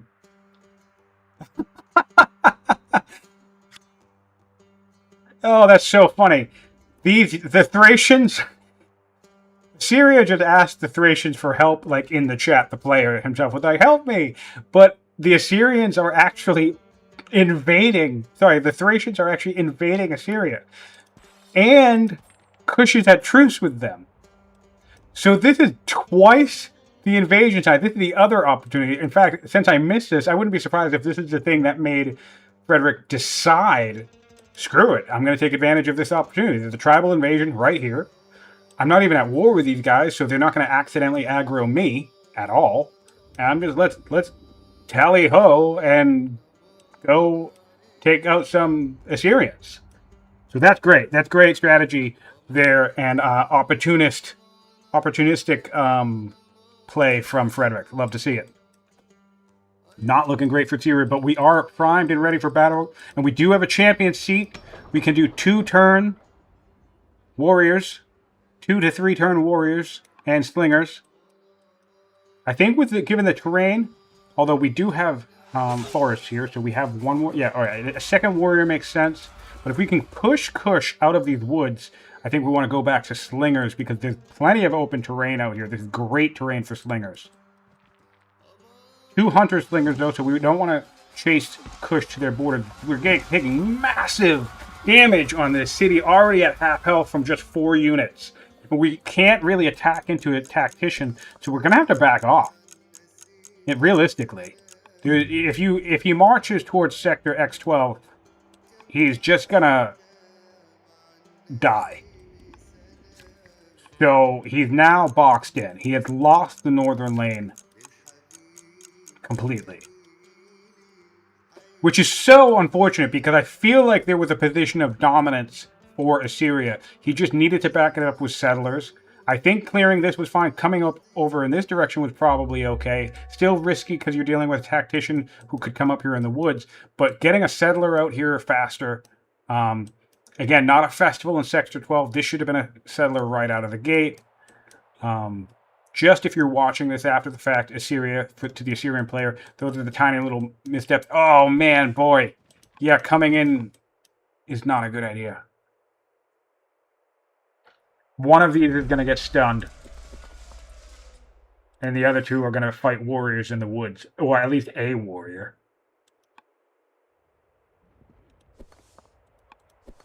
This is tricky. This is really tricky. Early tension, turn 33 skirmishing. Potentially game-ending turn 33 skirmishing. And that's what I like about these games. It's not even the speed, right? It's not that okay, we're going to have a battle and the game's going to end in the next 10 turns. I like that you can have conflict like this and tension and players can still reach a stalemate, and the game can drag on for another 80 turns because no one can actually get that definitive edge. No one can twist the knife. We've already seen that in the tournament so far, where early skirmishing seemed to swing an advantage in one player's direction only for them to make a misplay or for the other player to come back swinging and then equalize the field entirely and let us know that basically we're in store for like another 40 or 50 turns worth of game. And I like that. I think that's more entertaining than just sitting back and building up for 60 turns, but that potential for tension and conflict and early skirmishing is what makes the long-term games fun, because it's difficult to decide when you should take advantage of an opportunity or not. I think it's funny because the Thracians are now abandoning the cause. They're returning back towards their final tribal camp. They're thinking to themselves, well, I guess Kush got this by them on their own. 4 turns on a chariot, which is another really, really devastating position for the Assyrians to be in, because if they start this war, even if it goes okay for them, and I guess to be clear, they didn't start this war, Kush did, but if they decide to hold the ground at X12 in about 6 turns or less, a chariot could come up and finish the job on a bunch of low-level units, even if Assyria is doing well in this fight. Doesn't look like they're going to be honest.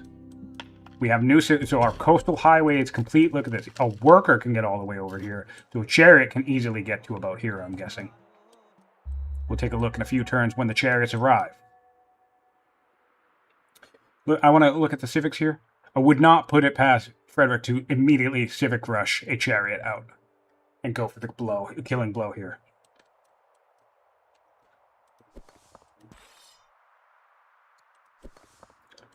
Tough position for Assyria to be in. A real puzzle if he wants to keep himself in this game. I think the doors are closing. The walls are closing in around him. The windows of opportunity are open for Kush and shut for the Assyrians. Okay, it looks like he's going to be going in for some flanking here. But he's on a zealot. I don't think 4 units can kill this zealot, because he's going to need a final attack.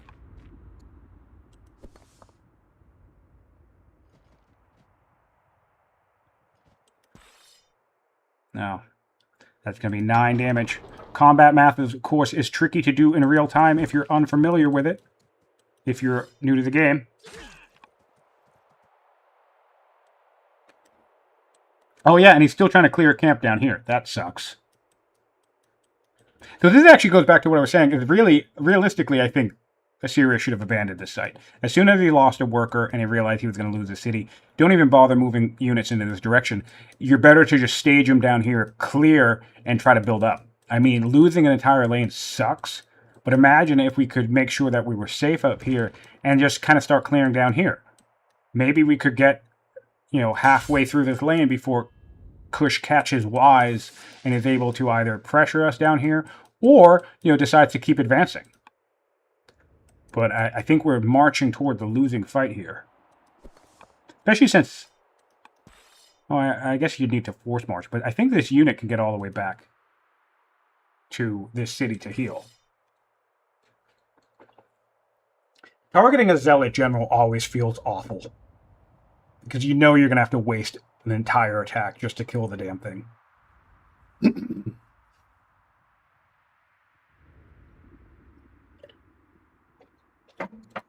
Apologies, 1 second. I just need to step away for a brief moment. I will be leaving the camera on the action.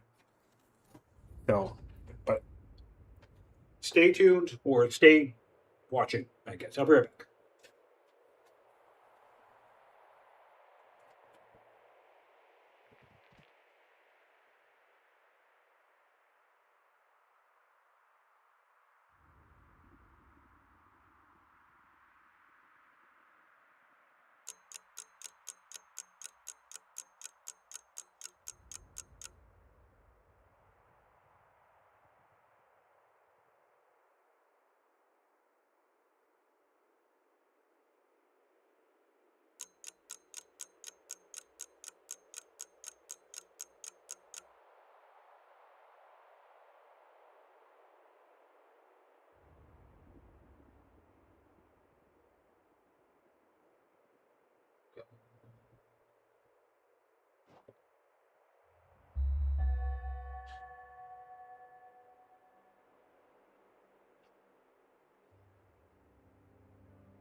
Alright, we're back, and it's Kush's turn.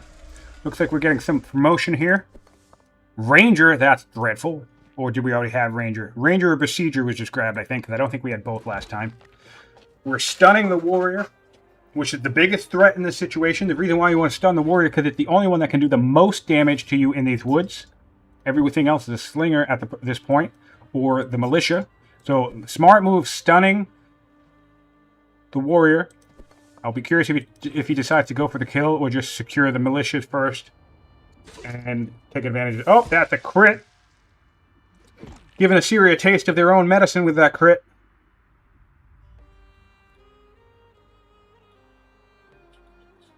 All right. So Assyria is down a militia, down one warrior, 2 slingers in the region, and a warrior nearby. But going to be fighting into the woods. And that's going to be the issue here. He's going to come up with this warrior to try and defend himself. This warrior is going to be dead, and we're just going to stun lock that warrior as well. While his units... Well, basically, at this stage, we're just biding time for a chariot to show up and consume everything. Because it's a lot of open territory anyway. And then even the territory that's not open, well, it's a melee unit, so it's still going to do better damage than the slingers will. This will do 4 damage. I bet you a chariot will do something like 7 into there. 6 or 7. So it's going to be a tough, tough fight.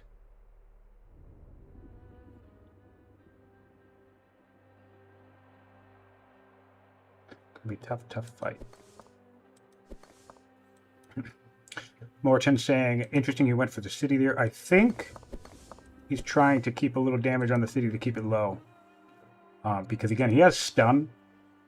So this warrior is effectively dead next turn. And he can even kill it with a less priority unit. A less priority unit. Which gives him more damage on the city. And or the possibility to stun a unit that pops up to threaten him. So he's kind of playing a long-term tactical game. You know, this warrior is effectively locked down. There's nothing he doesn't really need to worry about that. So secure the militia, keep the damage on the city to try and prevent it from healing up too much. And now you have a free stun next turn, and if nothing shows up, you're very likely gonna, well, maybe not take the city this next turn, but you get closer. We'll also have the ability to heal this warrior in a moment, because he's free to back up. In fairness, you know, again, to Phielp, this is a tough matchup. Frederik, in my opinion, is one of the best players we have. So I don't envy anybody who got matched up against him in round 1. I'm going to be very excited to see if he does advance, how round 2 looks between you know, his next opponent, if you know he faces a winner. But yeah, this is a really rough hand to be dealt. Like I said, I don't even bother challenging Frederik to multiplayer games because I just think he's going to beat me no matter what I do. But that, of course, is my own thinking and my own morale speaking. I have beaten some players before, much to my own surprise. All right, so that's a dead warrior. That's a good news for the Assyrians. Kush is actually weaker at this moment. Good news for the Assyrians. That dropped them down to weaker. We're still a few turns, so this is going to be my concern as I've talked about already, is that this is going to bait Assyria into thinking that we're doing well. And with the being in the woods, the ability to stun warriors and stuff, obviously he's going to secure a kill next turn. But by keeping this battle active, what's going to happen in approximately 5 or 6 turns is 1 or 2 chariots are going to show up and they're going to rout anything that remains from Assyria, and it's going to be like devastating. It's going to be 2, 3, 4 units killed in one blow. But this is also a viable tactic. I don't know if Frederik's doing this on purpose. I mean, we know he's planning for a chariot, but it's absolute. I've done this where you can try and keep a battle active, and of course it can backfire. Maybe you end up losing the battle for real. But you can keep a battle active simply because you want to keep your opponent engaged with you because you have, a surprise maneuver coming. I love doing stuff like that because if you pull it off, you can really bait your opponents into thinking that they have an advantage when they really don't. And it can be truly devastating in certain situations. I love the tactics of this game. It's really something else. We have steel coming up with the Assyrians. I mean, having a couple axes in this situation wouldn't be too bad, I suppose. But the chariots aren't going to mind.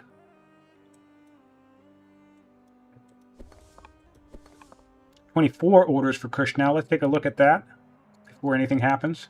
24 orders to 16. Definitive advantage there. Assyria is still stronger, but we don't care. We have a clear advantage in this region. We're moving up another slinger, despite our recent loss. We can secure a kill and stun another unit. I'll be curious if he decides to be risky and come here and stun a unit, because Frederik can't see this warrior, and he can see everything, here beyond.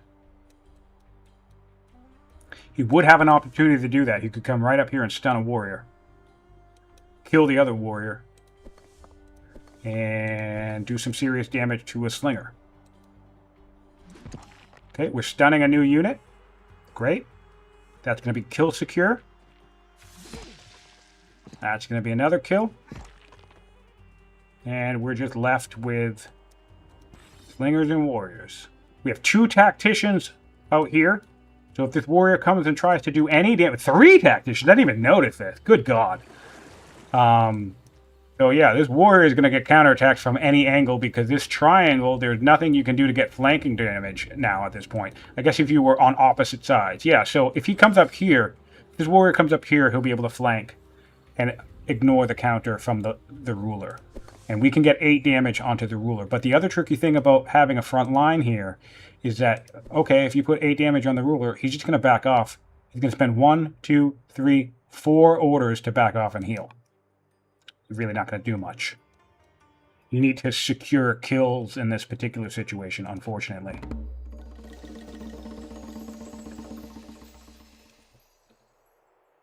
All hail King Phielp, indeed. We're rooting for him. I love an underdog. I love an underdog, and I love a comeback story. Those are some of my favorite matches to watch when you think it's absolutely going poorly for one player, only to have that huge, amazing upset moment, or have everything, the luck turn around. What we need is like a sword of the gods on the Assyria right now, or some favor of divine justice to shine down upon Assyria and help them against the mighty Kush. Kush is looking at 7 cities to 5 now.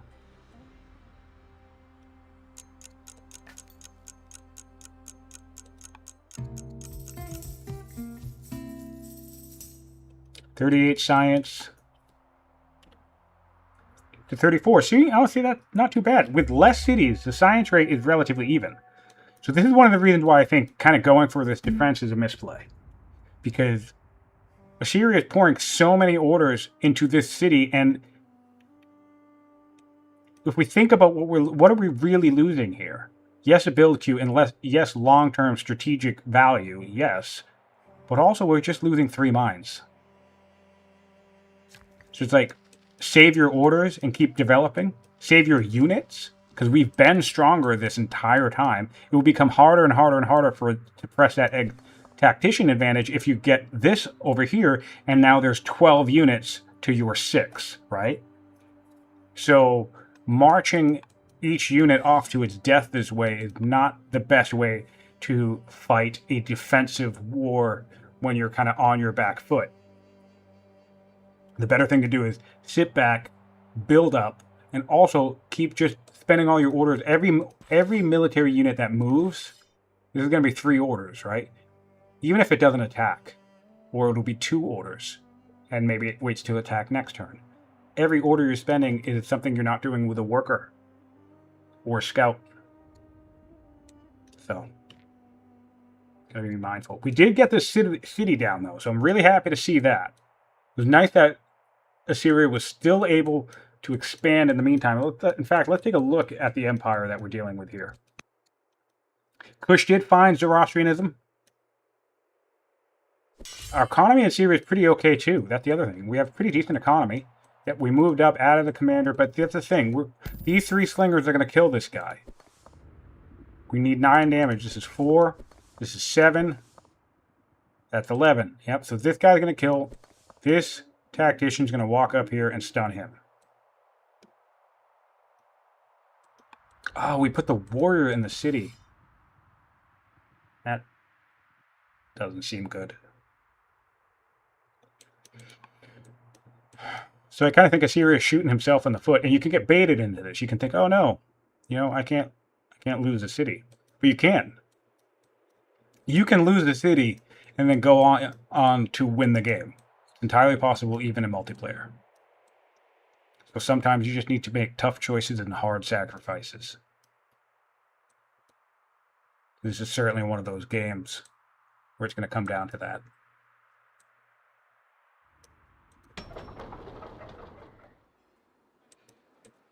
But the good thing is, in round 1, for all of our players and all of our viewers, if you do happen to lose your first map, match, oh, excuse me, your next opponent will also be a player who lost their first match. So the seeding is done in such a way, and the matchmaking is done in such a way where hopefully as you progress through the tournament, whether you're winning or losing, you will find yourself a better matched opponent, and you will have better luck moving forward. And give yourself time to sharpen your sword and hone your skills, and maybe win 3 matches later on and advance to the championships. You can win the most amount of games you can lose and still advance is 2. Take 3 losses to be eliminated from the tournament entirely. That means you can lose up to 2 times, but yet stay in the game. And of course, once we hit the championship, it's whoever loses is instantly disqualified regardless of their win rate.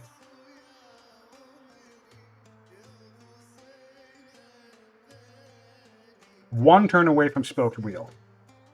It does look like we might end up going to a second session, which is totally okay. These players agreed to play for about 2 hours today. I think Assyria is getting a bit taxed mentally. No issues with playing your games in 2 or 3 hour sessions. Plenty of players will be doing that throughout the tournament. And plenty of players will be running marathon sessions, so there's no issue with that. We've secured another kill as Kush. And our economy... See, that's the other thing. I just checked the economy for Syria, and I'm not going to go through the actual numbers, but the economies of both these nations are relatively similar. The science rate of both these nations is relatively similar. The big issue here is the order conundrum and, of course, the forward momentum potential of a player like Frederik, right? However, it's just a shame because obviously having 7 or eventually 8 cities versus 5 is a hole that you have to dig yourself out of. But I think, ironically, Assyria is actually digging themselves into a deeper hole by trying to defend this city. They really should have just backed off, gave it up, and because think about it, all the time Assyria would be spending orders to take the city, even if it fell in only 3 turns, right? It's still 3 turns worth of aggressive orders that Kush, likewise, is not dumping into their economy, while Assyria can sit back and dump all of his orders into his economy because he's not fighting a battle. Tricky, complicated stuff. Looks like they're going to play one turn and then call it today.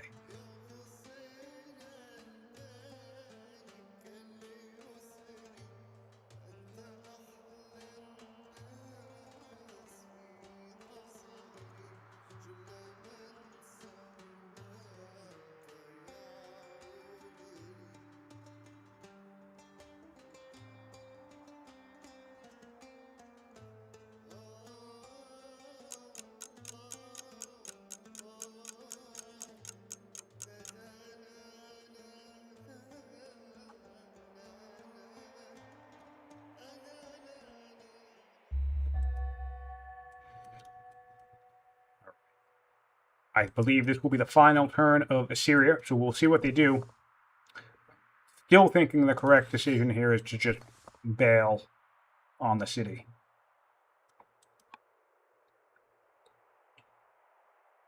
Because, again, even if we manage to somehow secure a victory here over Kush, we still have also Thracians nearby trying to kill us. And we're just kind of hurting ourselves. These counterattacks.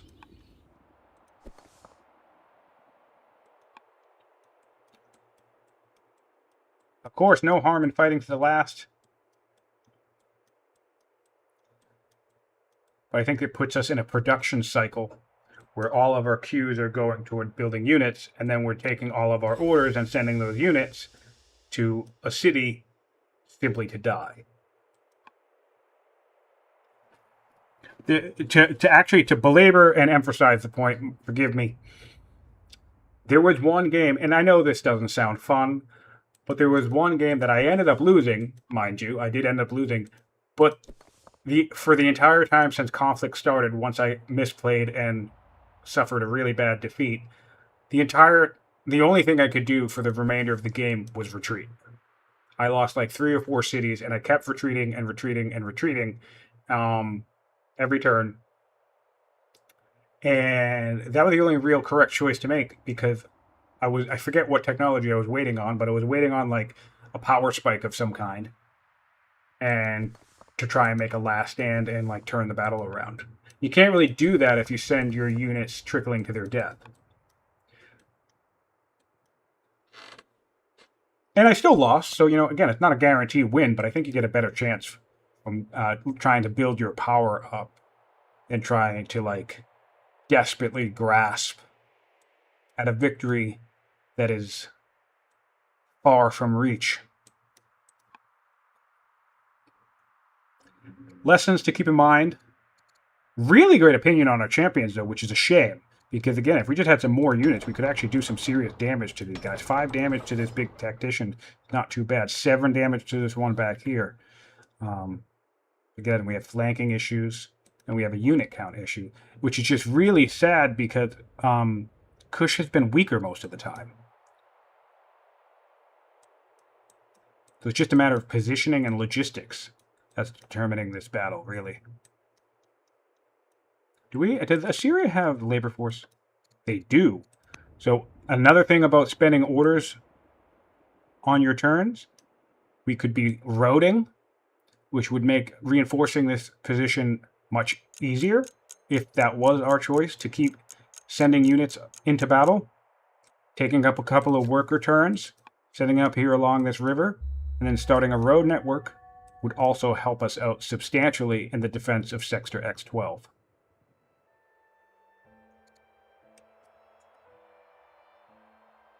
Another thing to think about.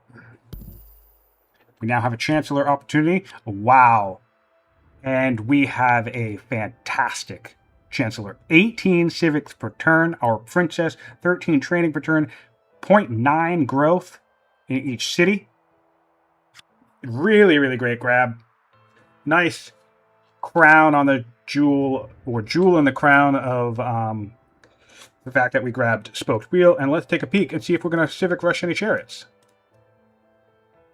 We can't afford to, so the answer to that's probably no.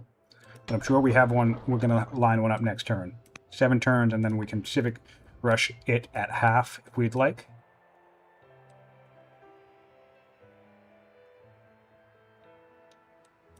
Really, really great. Strong position for Frederik. 22 orders per turn currently. 3 developing cities. which is nice. And amazing, I'm just noticing now, amazing political situation in Kush. 3 friendly families, which translates to a military advantage, and just overall fantastic. Look at this, plus 451 opinion with the hunters. We have a patriarch who's in love with us. Looks like we're backing off. Okay. I can get behind that. Back off, heal up, promote yourself, wait for your chariots going on in for the kill later. If you're ahead, just stay ahead. No reason to make any real risk. Of course, we can see what our opponent is up to, but we do have more units coming by, and we do know route potential is available to us shortly. So we could restart this battle in another 5 to 10 turns with route chain potential and deal a crushing blow then. And I'm sure you probably don't want to start a brand new session of a multiplayer game in the middle of a battle, so this definitely seems like a cautious play as well. But not a terrible idea. I don't really think he just threw away any advantage or anything. He's right along the border, right? He can dive back in whenever he needs. And he has perfect vision of the situation. And even if these slingers and warriors come this direction to build up, he now has chariots to deal with mass buildup of units, because a lot of this territory will be out in the open. Of course, I'm sure Assyria will make sure that they secure these forests. Kush going with exotic fur, so that strikes me as a cycle, so we can get to navigation and or military drill.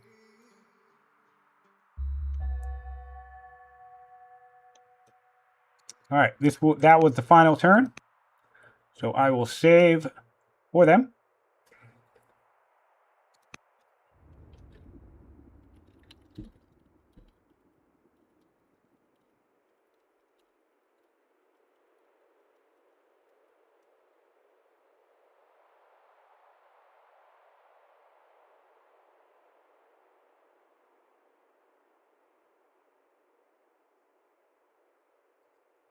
All right, so that concludes our game. I'm going to do a quick recap of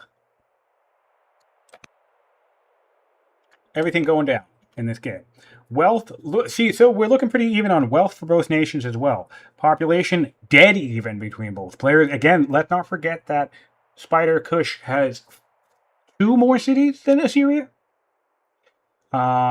Specialist, 4 are in Assyria to 3 in Kush. Again, city advantage to Kush.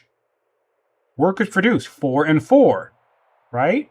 Military unit produce 10 to 4. Look at that. So this is what I'm saying. If we just abandoned the city and didn't fight so hard for it, we'd have 10 units in our back line. There's no way Frederik would have advanced any further. We actually could have taken those units down south and cleared some more and just equalized our cities that way. Maybe we settle 2 or 3 cities down south, and now the advantage isn't 8 to 5, it's something like 8 to 7. So that's going to be the big misplay of this match. I think Assyria committed way too much into the defense of this border city for no real reason. Because now we've lost 7 units to 1 against Kush. That's devastating. Absolutely devastating. Laws 2 to 2. See, we're even there. Technology 7 to 7. Oh, this is heartbreaking. This is heartbreaking. This is really just coming down to like game sense and game knowledge. And that's not to say that a player like Frederik wouldn't take the lead long term, because obviously he's a skilled player. But I feel like Phielp has like potential here in this arena that we're in with the current state of the board. But he's all right. So here's an issue. We have 33 improvements to 21, but that goes back to what I'm saying. Hold on, let me deal with this. That goes back to what I'm saying. Assyria has been spending so many orders trying to defend a city that he can't defend. I mean, that's pretty much what it comes down to. That defense of the city is kind of fruitless. So those orders could have been poured into his economy, so maybe he would have been having more even improvement. But even that, 33 to 22 is not a huge setback, right? So let's look at science. Pretty much neck and neck in science. There's only a 100 science advantage inside of the tech tree between both players, and otherwise it's 38 science to 36. The big advantage here is orders. Kush has more than 10 orders than his opponent. That can be decisive long term. But the big point takeaway from me here is, and for you, those of you watching, both viewers and people trying to learn, and also people playing this tournament, be careful when it comes time to defend your cities and your territory, because of course it's important, right? But I really think a serious mistake here is pouring way too much effort in the form of bodies, in the form of orders and manpower, defending a city that's not worth defending, that he could have been taking all of that effort and improving his core and catching up to Frederik, maybe expanding down south. You know, another hunter seat in this location with these camps, things like that. Getting patrons. Oh, no, he has clerics, doesn't he? That's unfortunate. Clerics is also a bit of a bummer.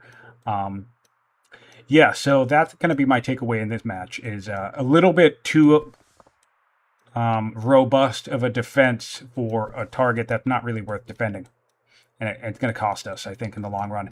Thank you, everybody, for tuning into this game. I'm going to close out now. And, yeah, I appreciate you being here. 20 people in the chat. And if you've been watching after the fact on YouTube, very much appreciate you there. We still have 2 wonders on the board, 1 for each player. So we're even in that respect. And, yeah, I'll be excited to see where this goes. Not looking too great for Assyria. I think there's some potential, but he really has to switch his tactic up, I think. I think he wants to fall back.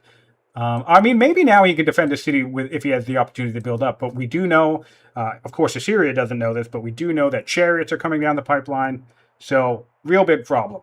Real big problem. Thanks for tuning in, guys, and very much appreciative of the love and support of this community for the tournament as it goes on. Stay tuned for lots more games and a lot more exciting time in the future. This is Scientific. This is the Old World Community Tournament.